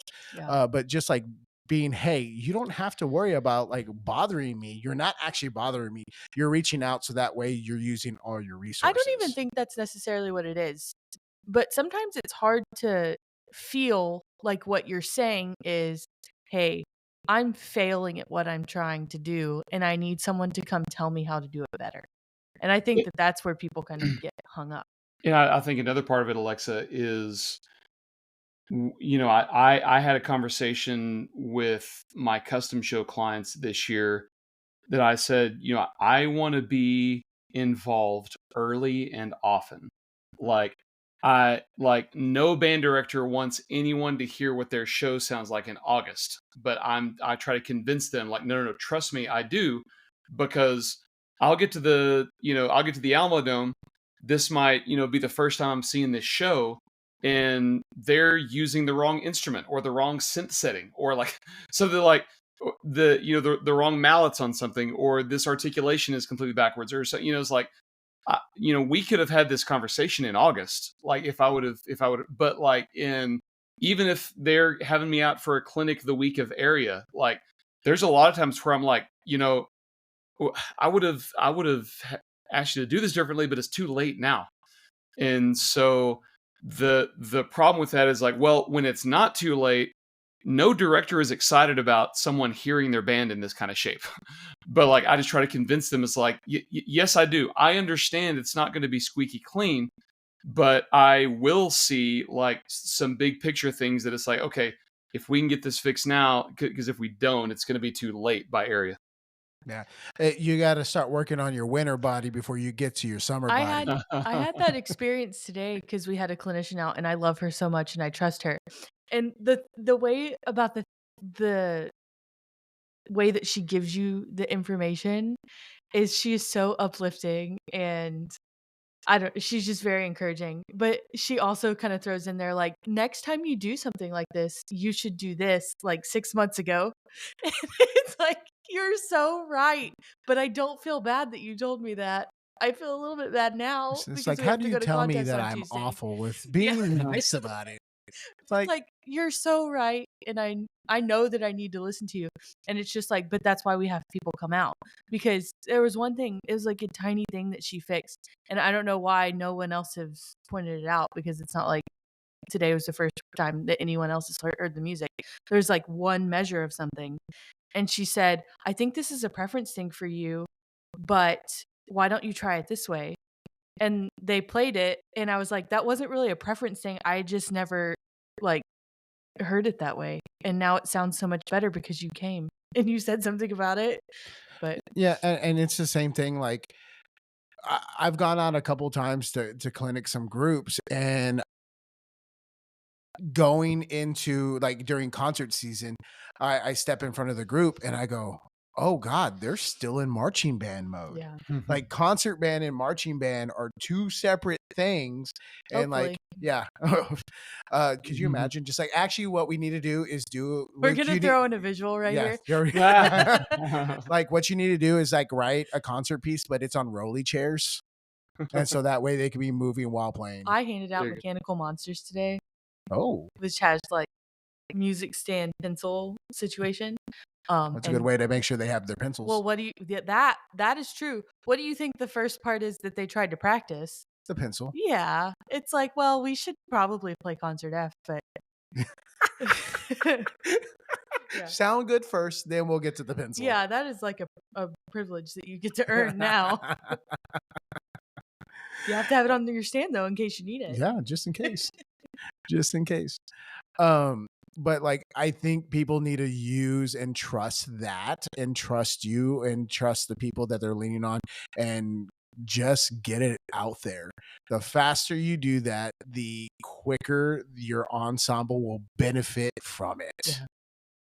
And so I think just getting kind of through that process, which I mean, if you're getting bands to the state marching, or your product is getting bands to the state marching contest, like how does that happen year in and year out? Because like not everyone can say, like, I mean, when was the last time you didn't have a band at the state marching contest?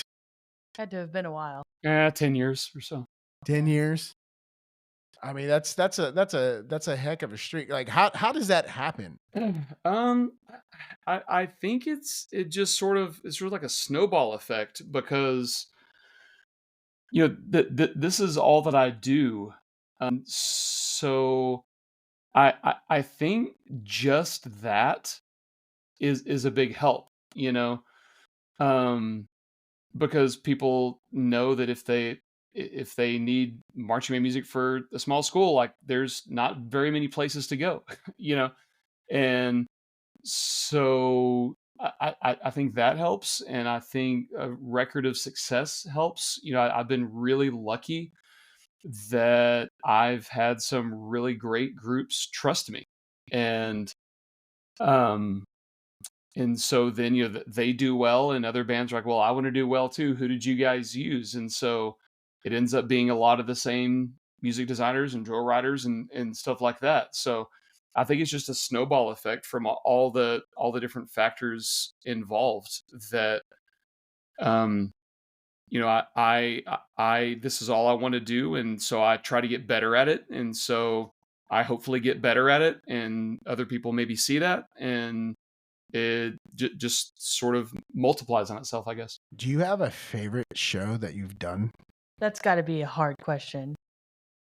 You know what? Yeah, it changes every year because as I would like to think that I get better and better at this every year.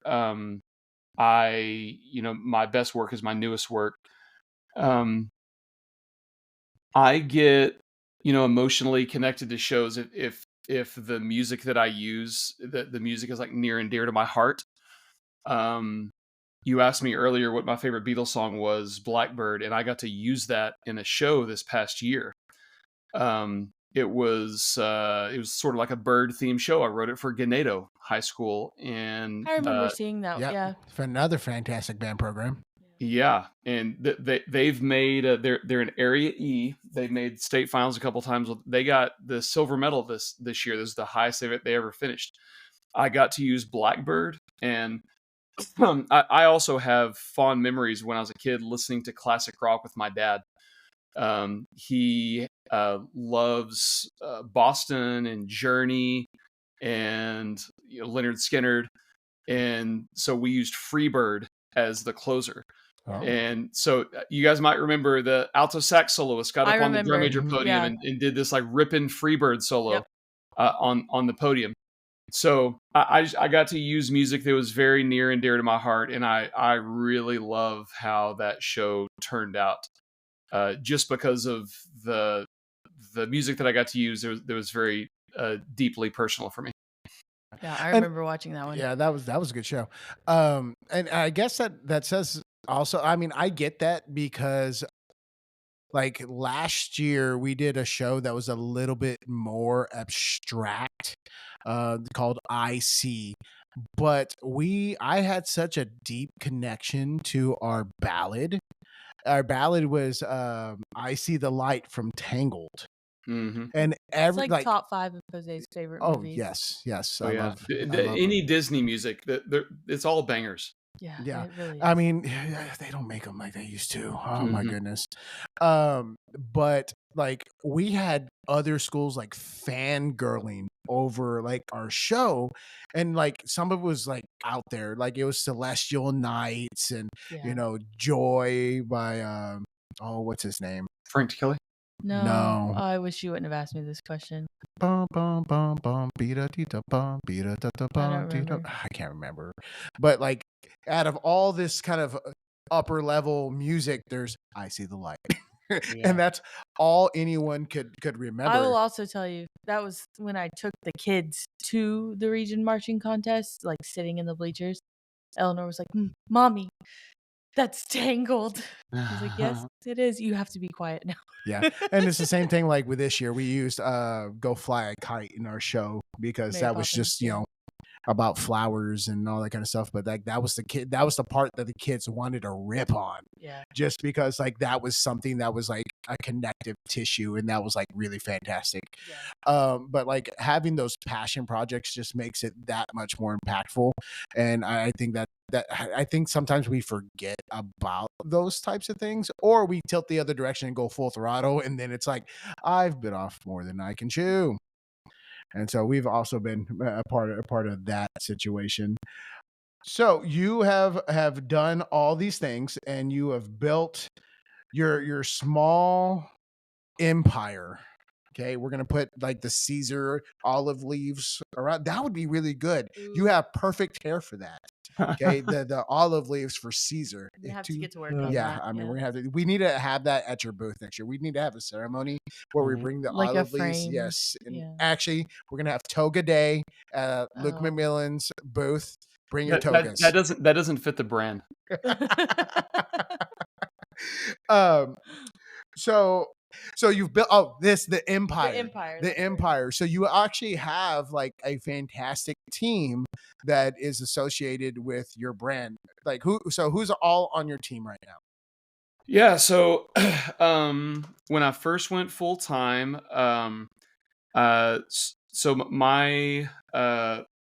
my last year to teach at Wiley, we had a really great student teacher. Not a lot. I don't think a lot of people know. A lot of people talk to him all the time, but they don't realize that I met him. He student taught with us at Wiley. But so David Spruill is our business manager. He started with me just part time.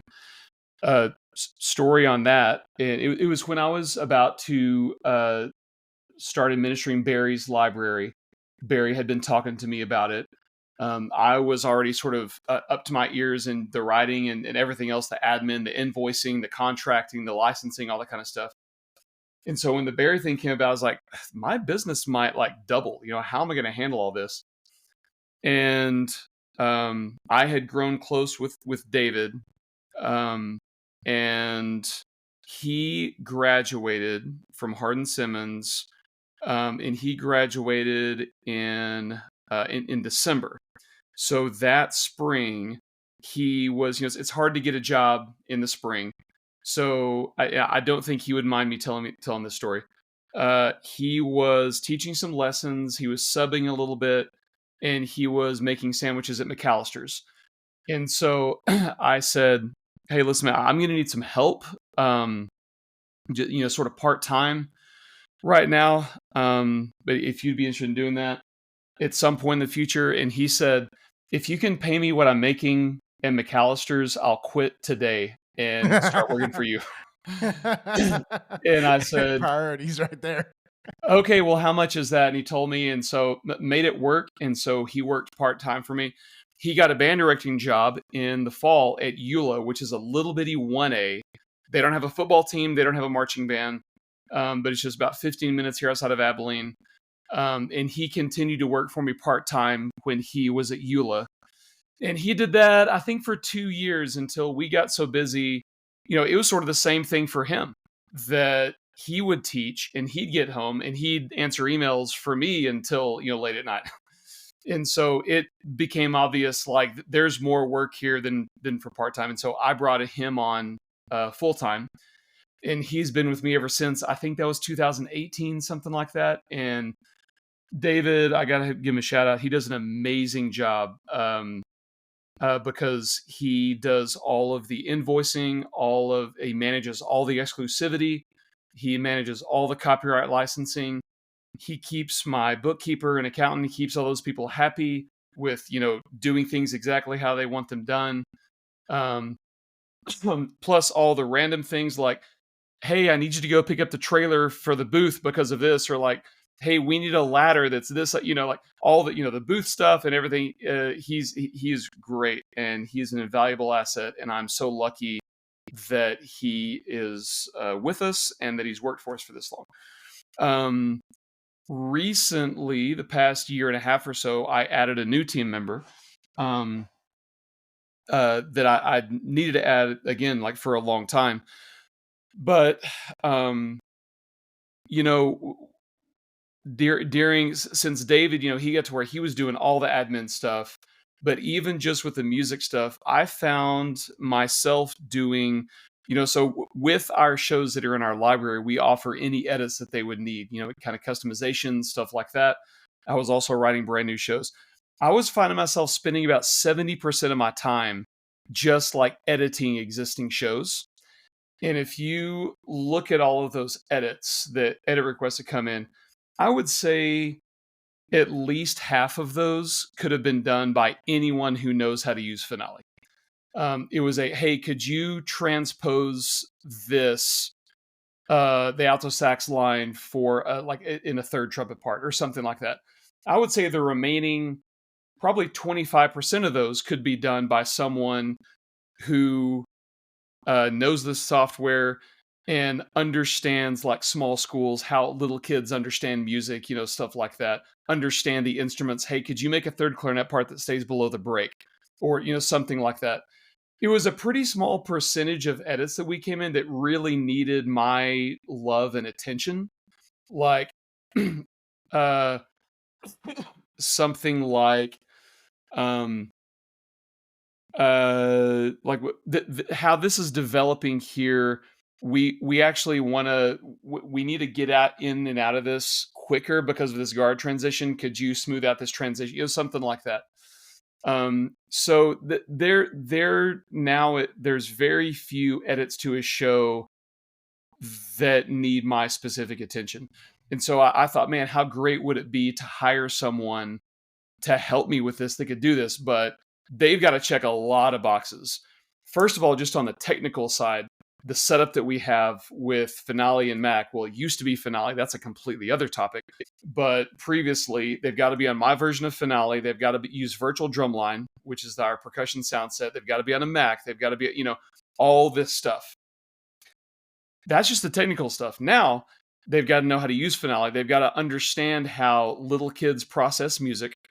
They have to understand all these instruments. They have to maybe have some arranging taste, So, TMEA 2023, it was pretty much getting to a breaking point. It's like, you know what? I need some help. I need some major help.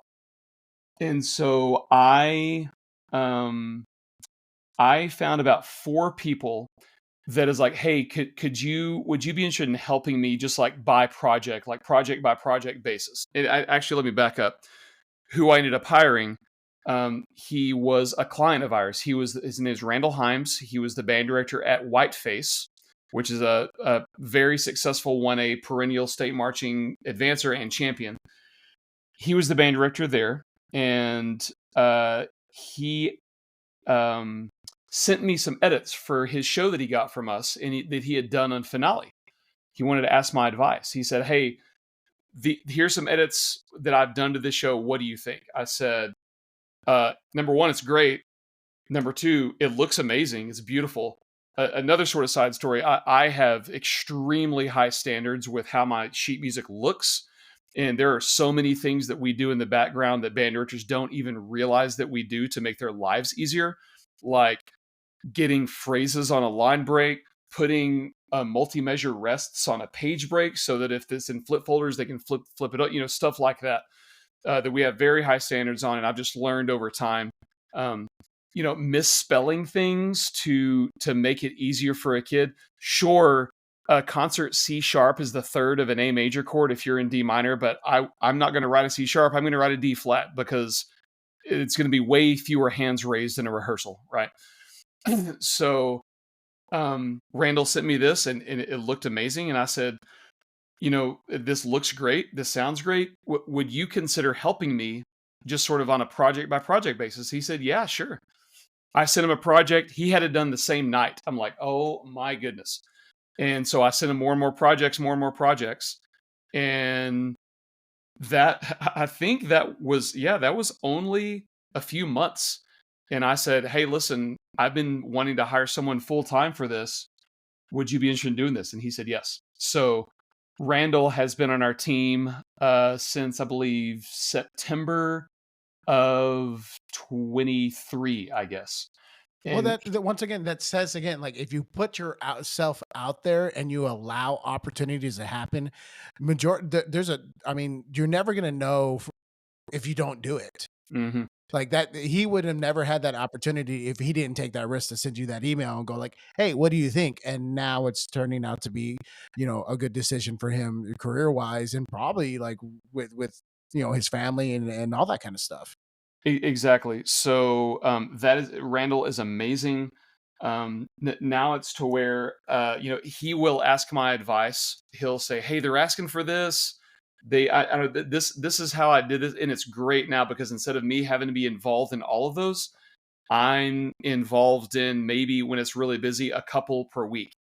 he'll say, "Hey, they asked for this, and could you check this over and let me know?" And I'll, in a lot of cases, I say, "Yeah, that's great," or I might say, "This isn't how I would have done this a little bit differently, and here's why, and here's how I would have done it." Sometimes it's just a quick conversation with him. Do this, move this down, change this, and you're good to go. Oh, okay, great. Sometimes it is I have to take over the steering wheel and like, yeah, let me just take care of this, and you move on to this other thing because I don't want this to get backlogged. You do that, and I'll do this. So Randall and David are full time. I'm extremely lucky and grateful for both of them. And then we have a few sort of contractors on the side. I talk to Eric Rath quite a bit. We have his shows, and so a lot of times he'll personally do the edits on his show or something like that. Have a couple of have some guys that help me out on percussion from time to time, stuff like that. But that's sort of the core group here at the office. No. Eric Rath, like he's a heck of a band director. Yeah. Oh yeah. I've seen his like I remember like starting to dip into the like let's do custom shows. He was on the short list of people I wanted to contact. Yeah, I've played a couple of pieces of his, but and then he's still putting out fantastic bands. I know. It's like I don't like that's crazy. I'm like, when do you have the time? And I'm a workaholic. It's like, when do you have the time? Yeah, he's a great band director, great arranger, and even better person. He's just an amazing guy, and so I'm lucky to know him. Oh, yeah. So, with people who might be like out of state and they're trying to come to Texas, and you've done some business with people out of state, like how do the schools work differently from like other states versus like the Texas thing? Man, great question. I've really enjoyed learning about that, and following that.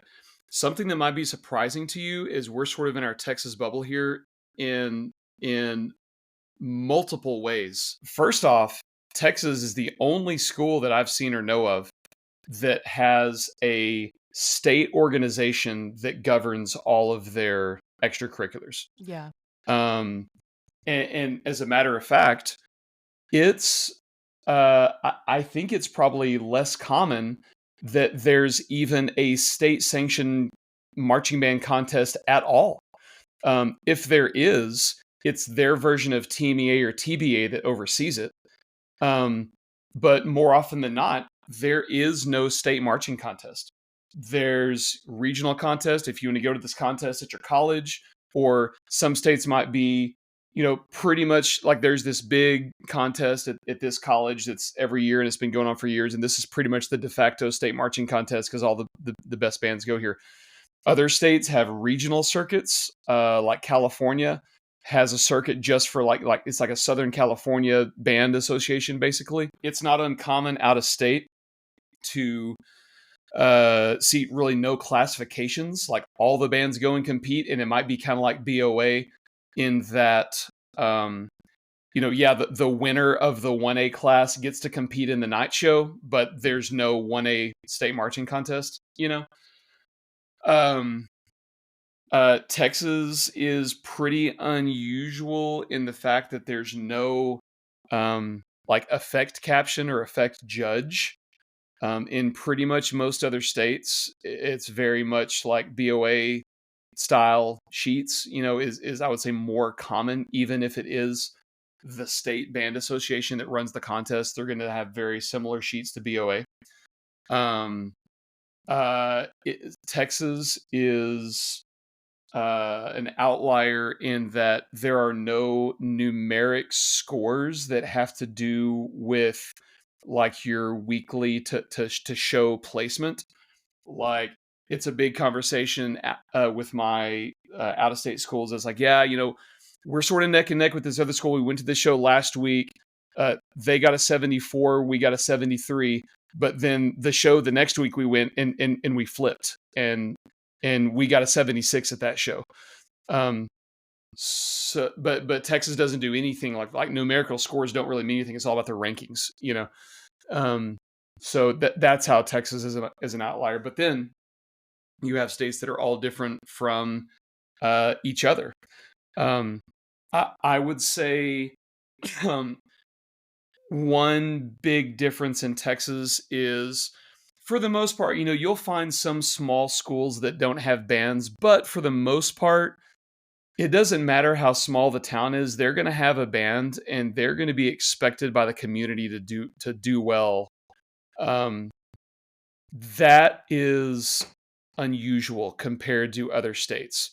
I have a lot of clients out of state that it's not unusual to go to a fairly sizable school and they don't have a marching band.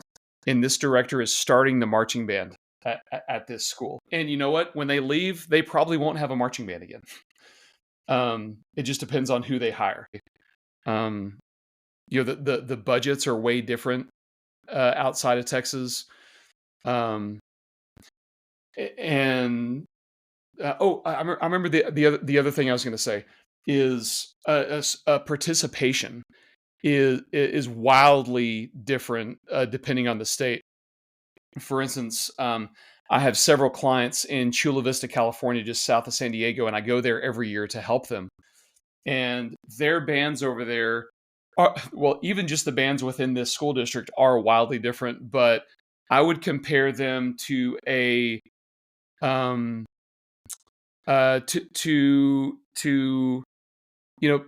good 3As. Like a band that you would probably see at the 3A state marching contest, or maybe like the top half of area, something like that. The difference is, and I'm talking anywhere from 20, depending on the school over there. There's one band that has 20 wins. There's one band that has closer to 50 or 60. The difference is there's 2,200 kids in the high school, 9 through 12. So which would be, and what is that in Texas, a 6A?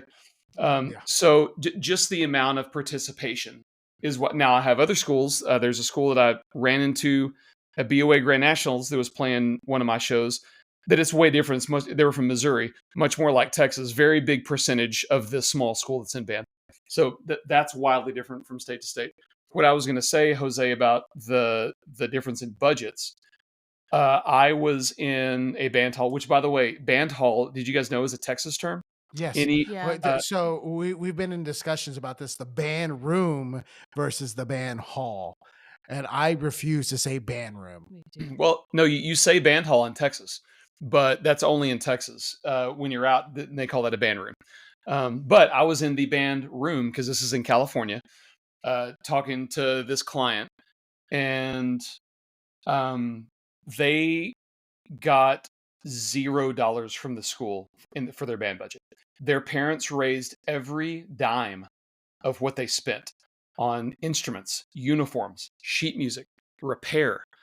Every dime they spend is raised by the parents. That's a lot of dimes. And the school pays the band director's salary, and that's it. Yeah. So one of our really good friends is Stephanie DeLuca, and she is one of the athletic band directors at the University of Utah. And she's a Texas product. Her husband graduated from Round Rock High School and got a music degree from Baylor. And she decided that she was going to get her doctorate from Florida State University. So she has her degree in, wind conducting and then something else. She has a PhD in conducting. Yeah. So like she's at the top of the game, but she started off at Clifton. Oh, nice. So back then she was Stephanie Colburn. But her husband had to become a band director in Florida. So like James is not only certified in Texas, he's certified in Florida, and he is certified in Utah. And apparently the band programs in Utah, those are 3 different places. Yes, very different places. And the band programs in Utah are very, I guess, condensed. And the big thing to do in Utah is choir. Yes, the big thing in Utah is choir. And so like he's had to go like from like the whole entire thing. There are few and far between band positions in general in Utah. Yeah. And so like he's fought through those battles, and like, hey, Florida, in Florida there were more bands for sure. He worked at like I think the equivalent of a 2A type school in Florida. But it was kind of a similar situation where he didn't have almost any budget. I think like the school district paid half his It salary, was something and weird. then the He was like boosters half paid his paid. other half of the salary. Like it was Mhm. crazy. So Mhm. like I mean that's why Texas is the promised land, and why other music educators want to come here, because there's a lot of stability in what we do, and sometimes we take that for granted. Yeah. So, do you have a favorite memory as a band director, or as a student, or as a composer slash arranger? Wow. Yeah. So band student, I guess. One of my favorite memories is I always viewed all state band as just elusive. Like that's what everybody else does. I could never do that. But when I was a senior, I thought, you know what? I'm the best trumpet player at a pretty good so at the time it was just 1A through 5A, and Wiley was a 3A, so we were at the top of ATSSB. It's like one of the biggest schools in ATSSB, and I'm the best player here. If I practice this music every single day, I could probably make all state band. And so practice music every day. Mr. Lenny helped me with it. I got to area. I got second at area and made all state. And I got to all state. We were in the audition room. We had, checked into the hotel. I found my way to where I was going. I opened my case and I find that my parents had written me a note in the case, wishing me luck and just saying how proud they were of me and stuff like that. So that's probably my favorite memory as a band student. Really great memory. And then of course playing in the all-state band was amazing. We played the real arrangement of Stars and Stripes Forever. I thought that was the coolest thing in the freaking world. Like the real arrangement, it wasn't like a Mike Story arrangement or something like that. That's And fun. so yeah, that was crazy. And Imagine favorite like getting to that point where you're like, it says Sousa, but arranged by like yeah. like actually having that gone is like, this Yeah. is a thing. Yeah, no, Yeah. I've lived that life. Yeah. Yeah. It was wild. Um Favorite memory as a director. One of my favorite things about teaching was teaching the jazz band. I played in the lab bands at North Texas and had some really great lab band directors when I was there that really inspired me um, to teach jazz. I love listening to jazz, love playing it, but I really love teaching it. And we were lucky enough to bring in some really great guest artists to play with us at our band jazz band spring concert. We would rent out this old historic theater downtown, and we brought in Wayne Bergeron, Eric Oh, Marienthal, Tom Bones Malone, Steve Weiss, like some big names to come and play. And those guys were so cool, so gracious, so accommodating.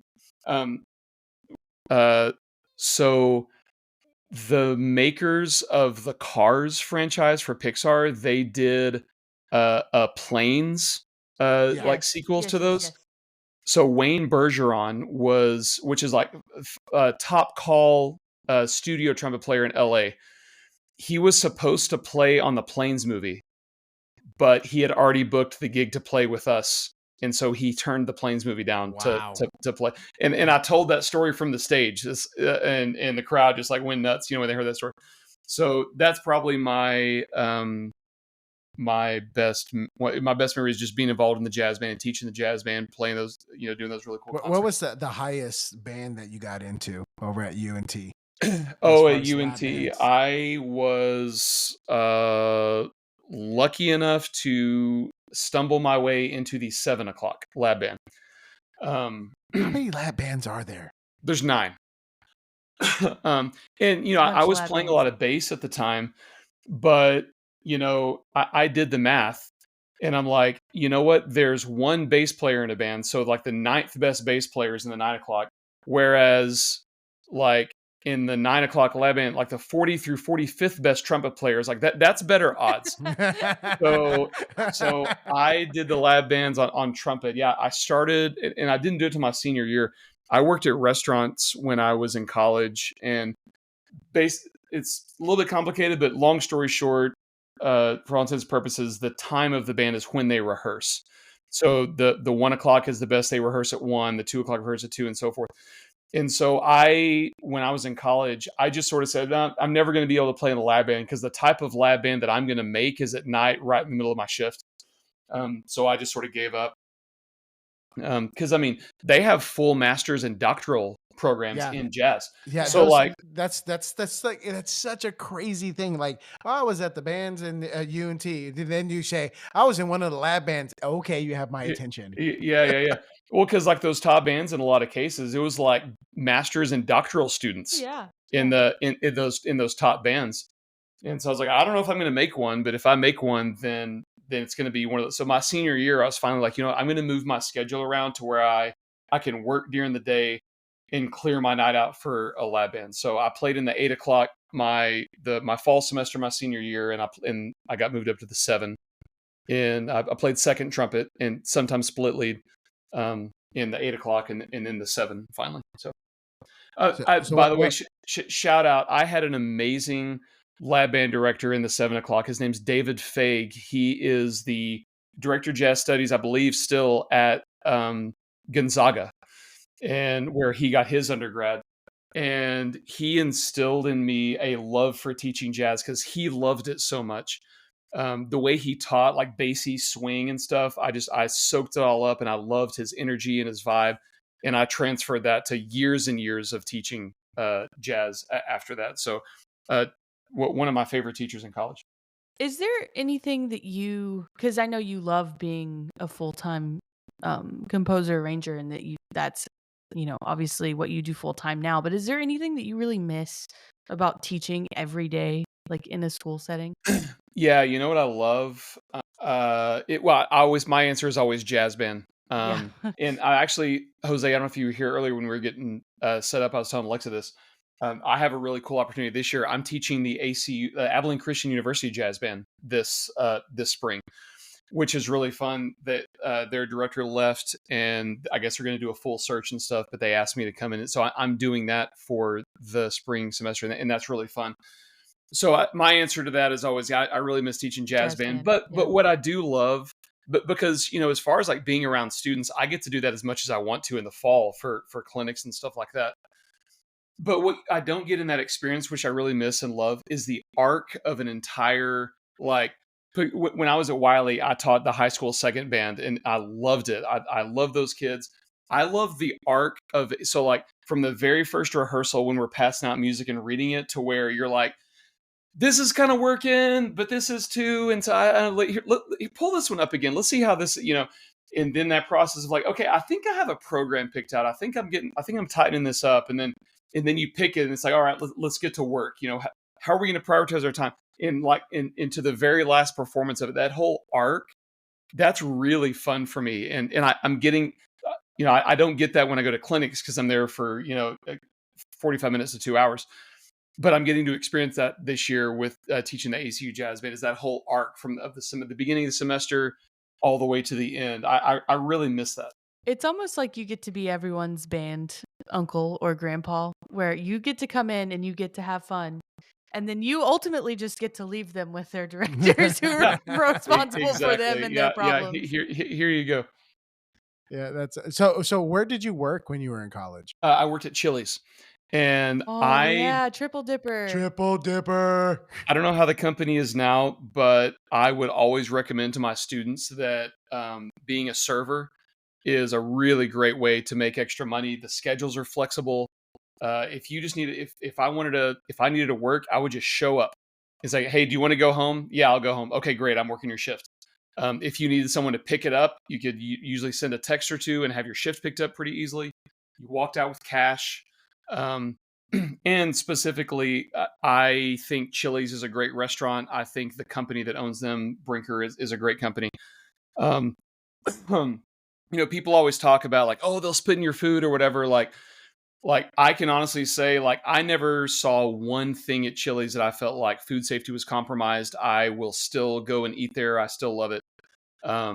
and they were very serious about food safety and all that kind of stuff. So great company, great job. They've had like a massive uptick recently over the past like year, two, Mhm. that triple maybe. dipper Yeah. thing.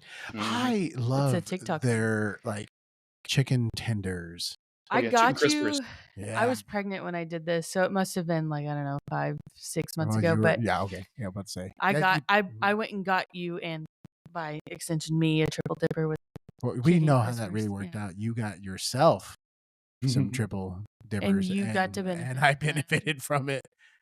So one gripe back in the day when I was working there, the way how they made the chicken crispers was they dipped it in a liquid batter and then before they fried it, and they were super like pillowy and soft. I don't think they have that liquid batter anymore. They're like the crispy. It's like a Yeah. flour type batter, which they're No. still okay, but I really Yeah. loved that liquid batter Yeah. back in the Well, day. that's the same thing with like Pizza Hut. Did you like feel like Pizza Hut changed their crust recipe and it just I doesn't? haven't eaten enough Pizza Hut to Oh, make but an the thing informed is, like, I grew up in the opinion. Ninja Turtle era, so like Pizza Hut was a thing. I went to Pizza Hut, but I went to like the 90s buffet, but I couldn't tell you about the crust back Oh then. man, I can't. I mean, there's a reason wasn't why a crust I'm the connoisseur size in I the am. It's 90s. because Pizza Hut.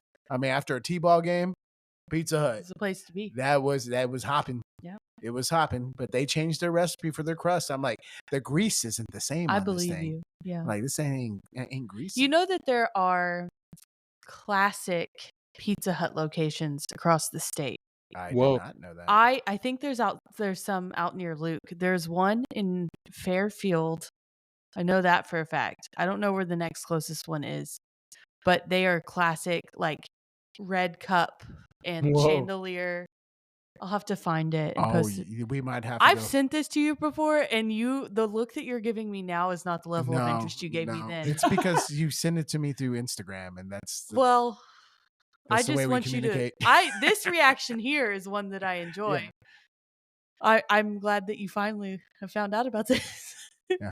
Luke, are you a foodie at all? Oh yeah. I Okay. love eating it. I love making it. Oh, what's your favorite thing to make? So I have a Blackstone. Oh, And I love a I've really been Blackstone. getting into that. So favorite thing to make is I make an amazing birria taco. Are you Okay. familiar with this? Yeah. I'm brown. Okay, well I figured. So yeah, it's like a whole process of like braising the beef short ribs all day, and then you take it out to the Blackstone. You dip the tortillas in the juice, and you put the meat in and the cheese, and you grill on the Blackstone. That's amazing. So yeah, I can do a killer burger, killer breakfast on the Blackstone. Blackstones are good for Yeah, breakfast. I really think we should get I one. want a Blackstone. I don't know where we're gonna put it. Yeah, we don't have enough like space. We would, as a family now of 5, I feel like we would use a Blackstone for sure. It depends on your porch, because it has to go outside. Yeah. Because I lived in sort of a smaller house, and I'd been eyeing Blackstones, but I moved to a house that had a bigger porch, and that was like the very first thing that I bought. Yeah. Yeah. I think we should. I support your decision, Jose, in looking into getting one. Oh my goodness. But because you know that for a Blackstone, I don't feel like you would use it very often. No, I feel you like would. that would be Yeah, my. that's a you yes, thing. Yes. So Is there good barbecue out there? Oh yeah, there's great barbecue. In Abilene specifically, the two best spots that have like pretty statewide recognition is Jay's and the Shed, and I would put that up against any barbecue that I've ever had. So David, he has a smoker and he smokes on barbecue. And he's a huge barbecue connoisseur. A couple of years ago, we made the pilgrimage down to Snow's in Lexington, Texas. and Done that yeah, line. did the whole experience. Waited in the line early in the morning and did that, and that was really really good. But I wouldn't say it was worlds better than the two main places here in Abilene. Jose and I won the raffle in the Snows line, and we got to go to the Oh, no front of way. the line. Yeah. It was a huge fluke. I've never won anything before, but if I was going to win something, I was We've okay done with that. We've done the Franklin's line. We've done Terry Black's. We've done I want to go to Burnt Bean. Butters. I want to go to Burnt Bean too. Yeah. It's in Seguin. I want to go to that one. Yeah, we're big barbecue people. We have a really good one here. We've talked about them before, but Hellberg. We had another one, but they just recently closed. They were also Texas Monthly Top 50, and they They And shuttered their that happened. doors. Yeah, the guy over unfortunately. at Hellberg, his name's Phil, and Phil marched in the Woodlands marching band. Oh, well. He played quads. He played quads. Yeah. He's a good guy. Favorite barbecue side? Oh, this is a great question. Um, if we're going to like a Franklin situation, what even sides do we get at Franklin's? I feel like potato We salad. always get potato salad, and we always get mac and cheese. Yeah. It depends on the mac and cheese. I will always lean towards that. Yeah, I also though I do love potato salad. Potato salad is something that varies wildly Oh, depending yeah. on where you are. Oh, yeah. But I also don't like. There are people who judge barbecue based on the sides, and I am not one of those people. I don't like that when they're like, "Well, I went to this like very famous place and their sides were terrible." And it's like, "Well, okay, I get you're paying for it. You want the good quality, but also, did you try any meat while you were there? Or did you wait in line for some mac and cheese?" Yeah, no, Well- I'm all about the potato salad too. That is the go-to. That is the most important. There's so much range in yeah. potato Yeah, salad. and sweetness Mhm. and mustard versus Vinegar, mayonnaise. yeah. Yeah. Have you been to the gristmill? German potato German salad. potato salad? No. The gristmill's in New Braunfels, and well, it's in Green, Green. and Get it's it right. on the river, and so they have tables that like overlook, like it's beautiful if you've never been there, and it's a good place to stop. Yeah, it's right next to the oldest dance hall in the state of Texas, Green Hall. the Green Hall. Yeah. That's right. I But- thought I remember seeing that somewhere. Since it's in the hill country, it's very German influenced. So I think it's still on their menu, German potato salad. Yeah, I believe we it went there is. recently. It's good. It's good. If you like potato salad, that's a place to get it. I think you said this before, Jose, but my favorite extraneous non-meat item at Franklin's is the bourbon banana hand pie. Oh, the hand pies. Those are like Yeah, see, I hadn't done Franklin's yet. That's on my bucket list. you should go. It's a fun one. Yeah, I got smart one time, just the one time.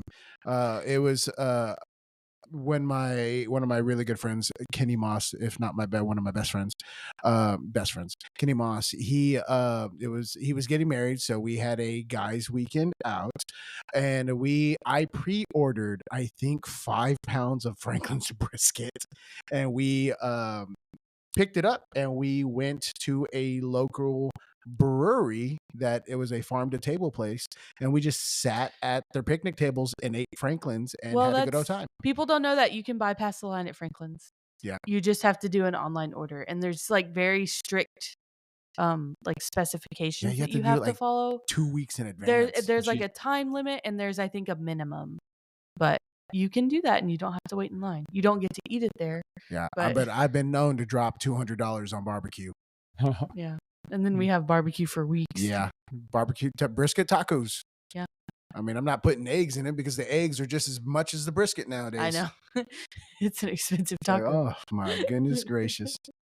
Okay, so now that we've talked about your food, do you have a guilty pleasure? I think we've hit them all already. A supreme pizza from either Pizza Hut or Domino's, and What's your thoughts on Papa John's? I just don't ever get it, not for any reason. If but I alternate between Domino's and Pizza. Did you know that Pizza Hut has, well, at least the one here, has caramelized onions as an option for a topping? Oh, wow. Domino's doesn't have that, and so like sometimes I'll go and like build a custom pizza.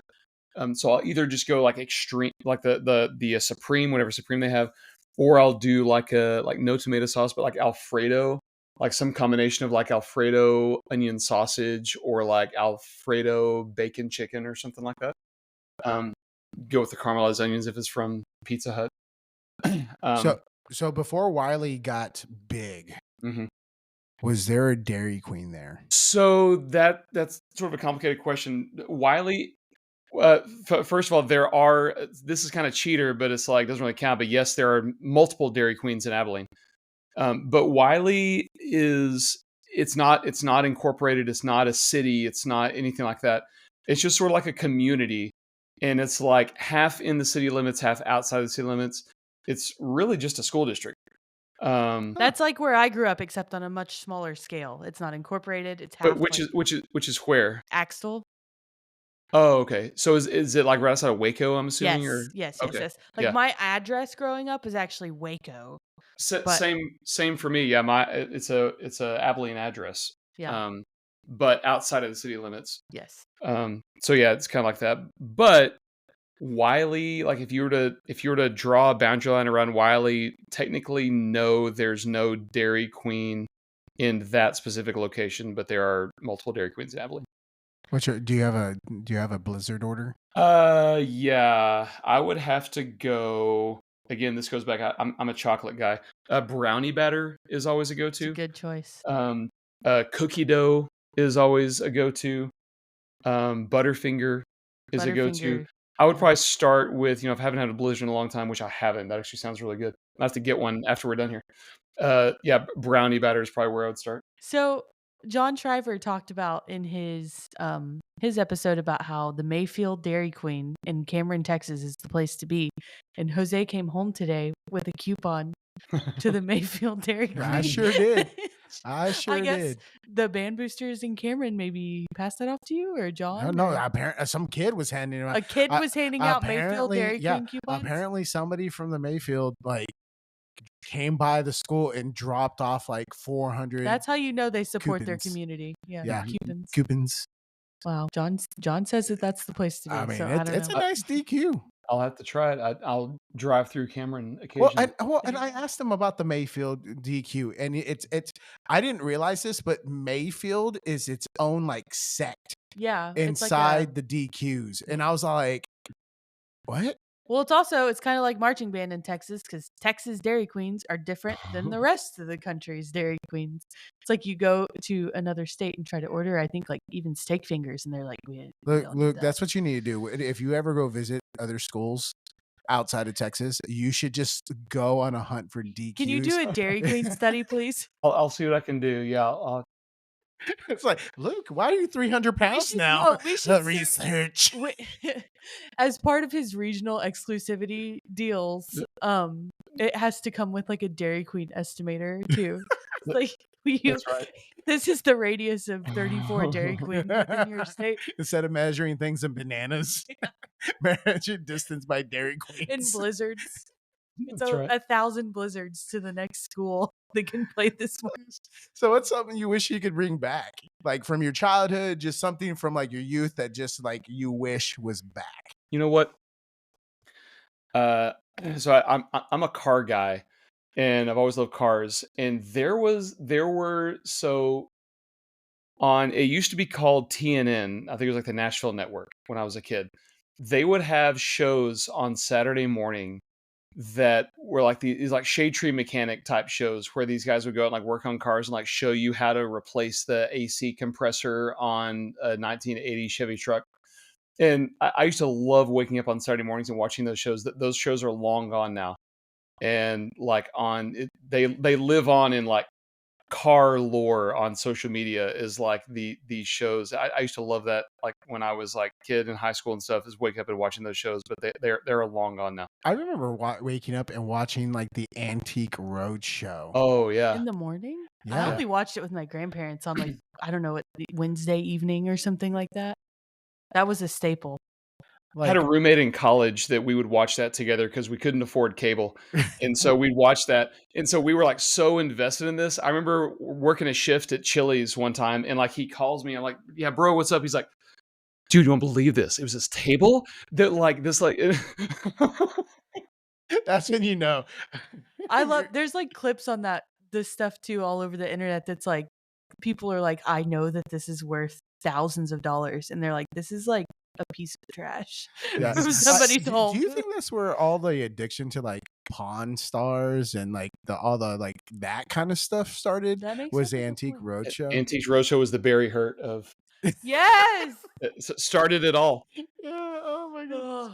Man, I miss those days. Granddaddy of them all. Yeah, those were good times. So if it wasn't music, what would your career have been? That's a great question. It would probably depend on the time of my life. Like prior to getting in, like making a career out of band, or like in the early years, I would have said long haul truck driver. Really? Yeah. Yeah, Wow. I loved trucks when I was a kid. Like from 5th grade on, I wanted to be a truck driver. Even like into middle school and stuff, I love and I still love trucks. Like if I pull up next to one or I see them on the highway or I see one part, I love them.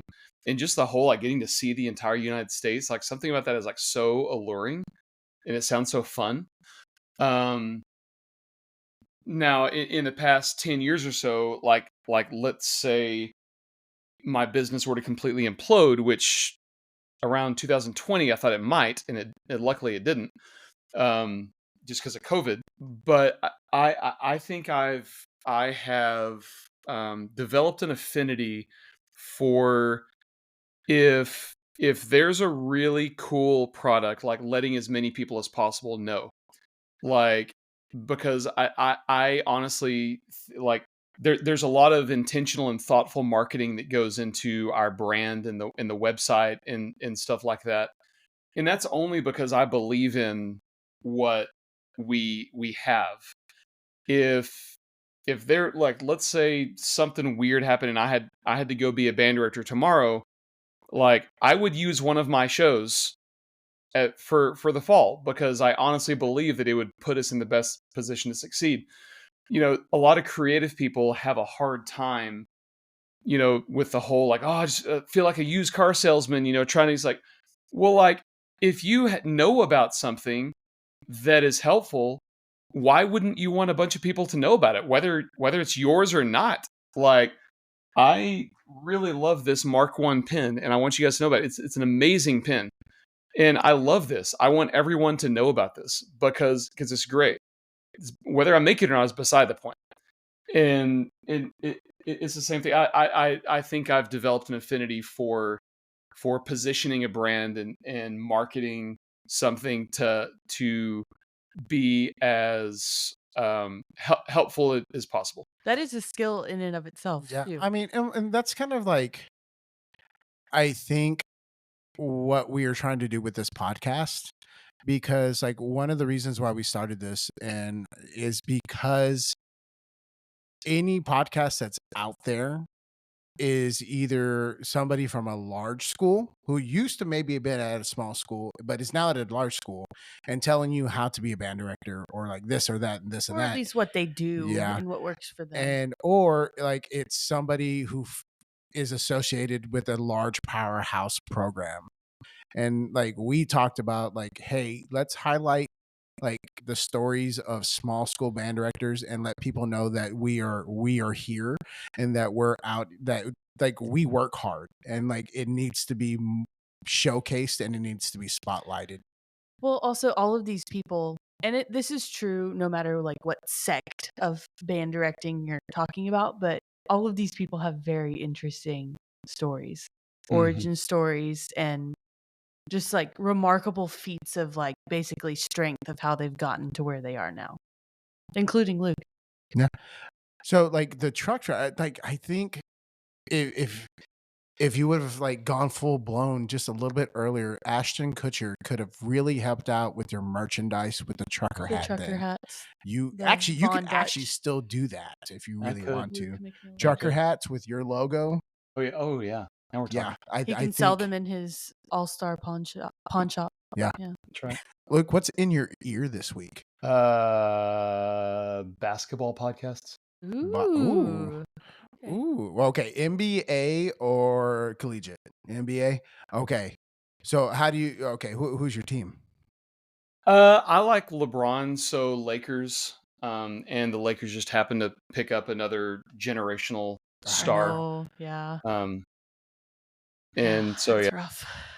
Yeah, we don't talk about like at family gatherings like NBA basketball Yeah. because I'm an avid Spurs fan, My sister's entire family is just like Mavericks fans. huge Mavs Mhm. fans. They canceled their Mavs like TV subscription. They're all kind of heartbroken still. Yeah, So. really bad. And then on That's- the other side of that, Greg Popovich is I think he's done. yeah. yeah. It's really sad. So is Wimby for the season apparently. Yeah. Yes. Yes. I mean, if they're not going to do anything, I mean, might as well shut them down. I don't keep up enough with like NBA to But, actually you be know, informed, but but those are Pop, like oh man, the big pieces of information that I know right I now. know. Hopefully the Spurs will circle back, but we'll never know. Who knows? I mean, the Lakers came out on top on that trade. So, What's in your ears this week? what's in my ears this week? Oh, You're listening to a lot of bands. yeah, but I'm doing a lot of band stuff. You know what? I started listening to what musical did I start listening to this week?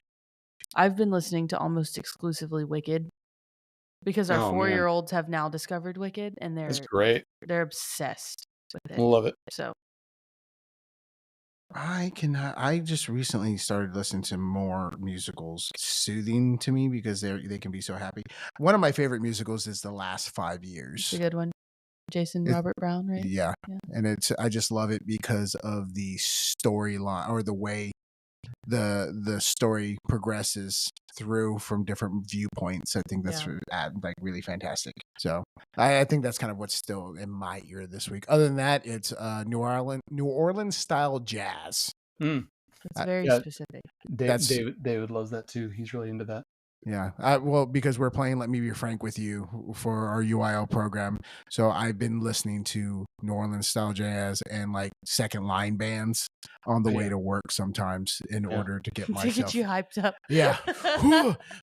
Young blood brass band. anything to make you feel alive Trombone again. shorty. Yeah. Why couldn't do?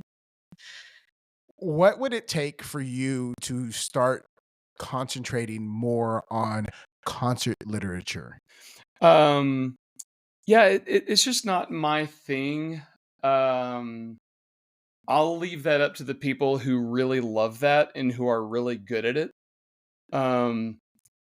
Also, just from a business standpoint, for me, it's not smart. But because I mean, like right now, I'm making the curriculum for an entire semester, basically. Yeah. Yeah. And just like imagine like what you pay for a concert band piece, and then like if you get it published, like composers get pennies on the dollar for that, and it's just not, and it would take me so long like to do something like that. Just the time investment for the return that I'd get back just isn't anywhere close to if I could spend that time, like probably in the time that it would take me to write a concert band piece, I could probably write 3 grade 1 marching shows. And people are coming to me looking for grade 1 marching shows. People are not coming to me looking for concert band music. Oh, yeah. So Yeah. I bet you'd be fantastic. but Oh, you could. I'm saying people are coming to me right now looking for grade 1 marching shows. People are not coming to me right now looking for concert band pieces. So that would be almost negligent of me to focus time on something that wouldn't really see the light of day compared to what my marching shows do, you know? Yeah. Yeah, and ultimately your marching shows are probably making as of current making a larger impact than what maybe some of your concert selections might do. I mean, because like so many people see marching shows, Mm-hmm. communities, the kids like have an attachment to it. It's not always the same thing with concert music. Yeah. And I think that's what like kids sometimes struggle with. Like we hear kids go like, "Oh, I love marching band," and I just kind of go through concert season to get back to marching band. And it's just trying to balance that love for both activities in our profession that's like a little difficult. Yeah. Let's say you had an acre of land, and this acre was full of green apples, and you were the only person within miles and miles of Gatesville, and that they could get green apples. If someone said, you should mow down half of that acre and plant wheat instead when there's wheat farmers all over the place, would that make sense? No. Jose has a farm background, so this is a great analogy. This connects to me. This connects. So, Yeah. no, you need to find more ways to plant more green apples. And so that's my analogy. There are tons of really great places and really great composers for concert band. There's not a lot of people who are willing to spend all of their time on small school marching band music. Yeah. Yeah, and that's another That's why the reason. world is thankful for you. Yes, and that's another reason why the product that you are putting out has like really kind of stood up. I mean, through COVID, you've been doing it since you said like the early 2010s. I mean, it's going on 15 years about. So actually, if you look at, so that's when it sort of started ramping up. I started writing my first year to teach was 0405. And then it was the next fall I wrote the show for Wiley. And then when after that, I based on my math, this season coming up is my 20th year to Wow. write Is marching there band going to be a music. party? I thought throw a about it. party? Hey. We'll see. Maybe Party in the TBA. booth. Yeah. I mean, that's Party a in big the deal. booth. 20 years in the business like that. That's like, woo. Yeah, that should warrant the margarita machine. That should do it. It's a great idea. Yeah. Put a happy birthday hat on it or something. Yeah, that'd be great. Yeah. All right. Alexa, do you have anything else? I don't think that I do. Luke, do you have anything else? I think you guys covered it all. Well, we appreciate you being on the podcast. Thanks for being here, Luke. And, yeah. spreading some knowledge and, giving people an opportunity to be successful. And thank you for putting out the product that you do. Thank you guys so much for everything that you do and cultivating and fostering an environment for small school band directors to yap and listen to others yap. And thank you guys so much for having me. It's been an honor to talk to you guys. Oh, yeah, for sure. Well, thanks for listening to Band Yap. We'll catch you next time. Bye. We out.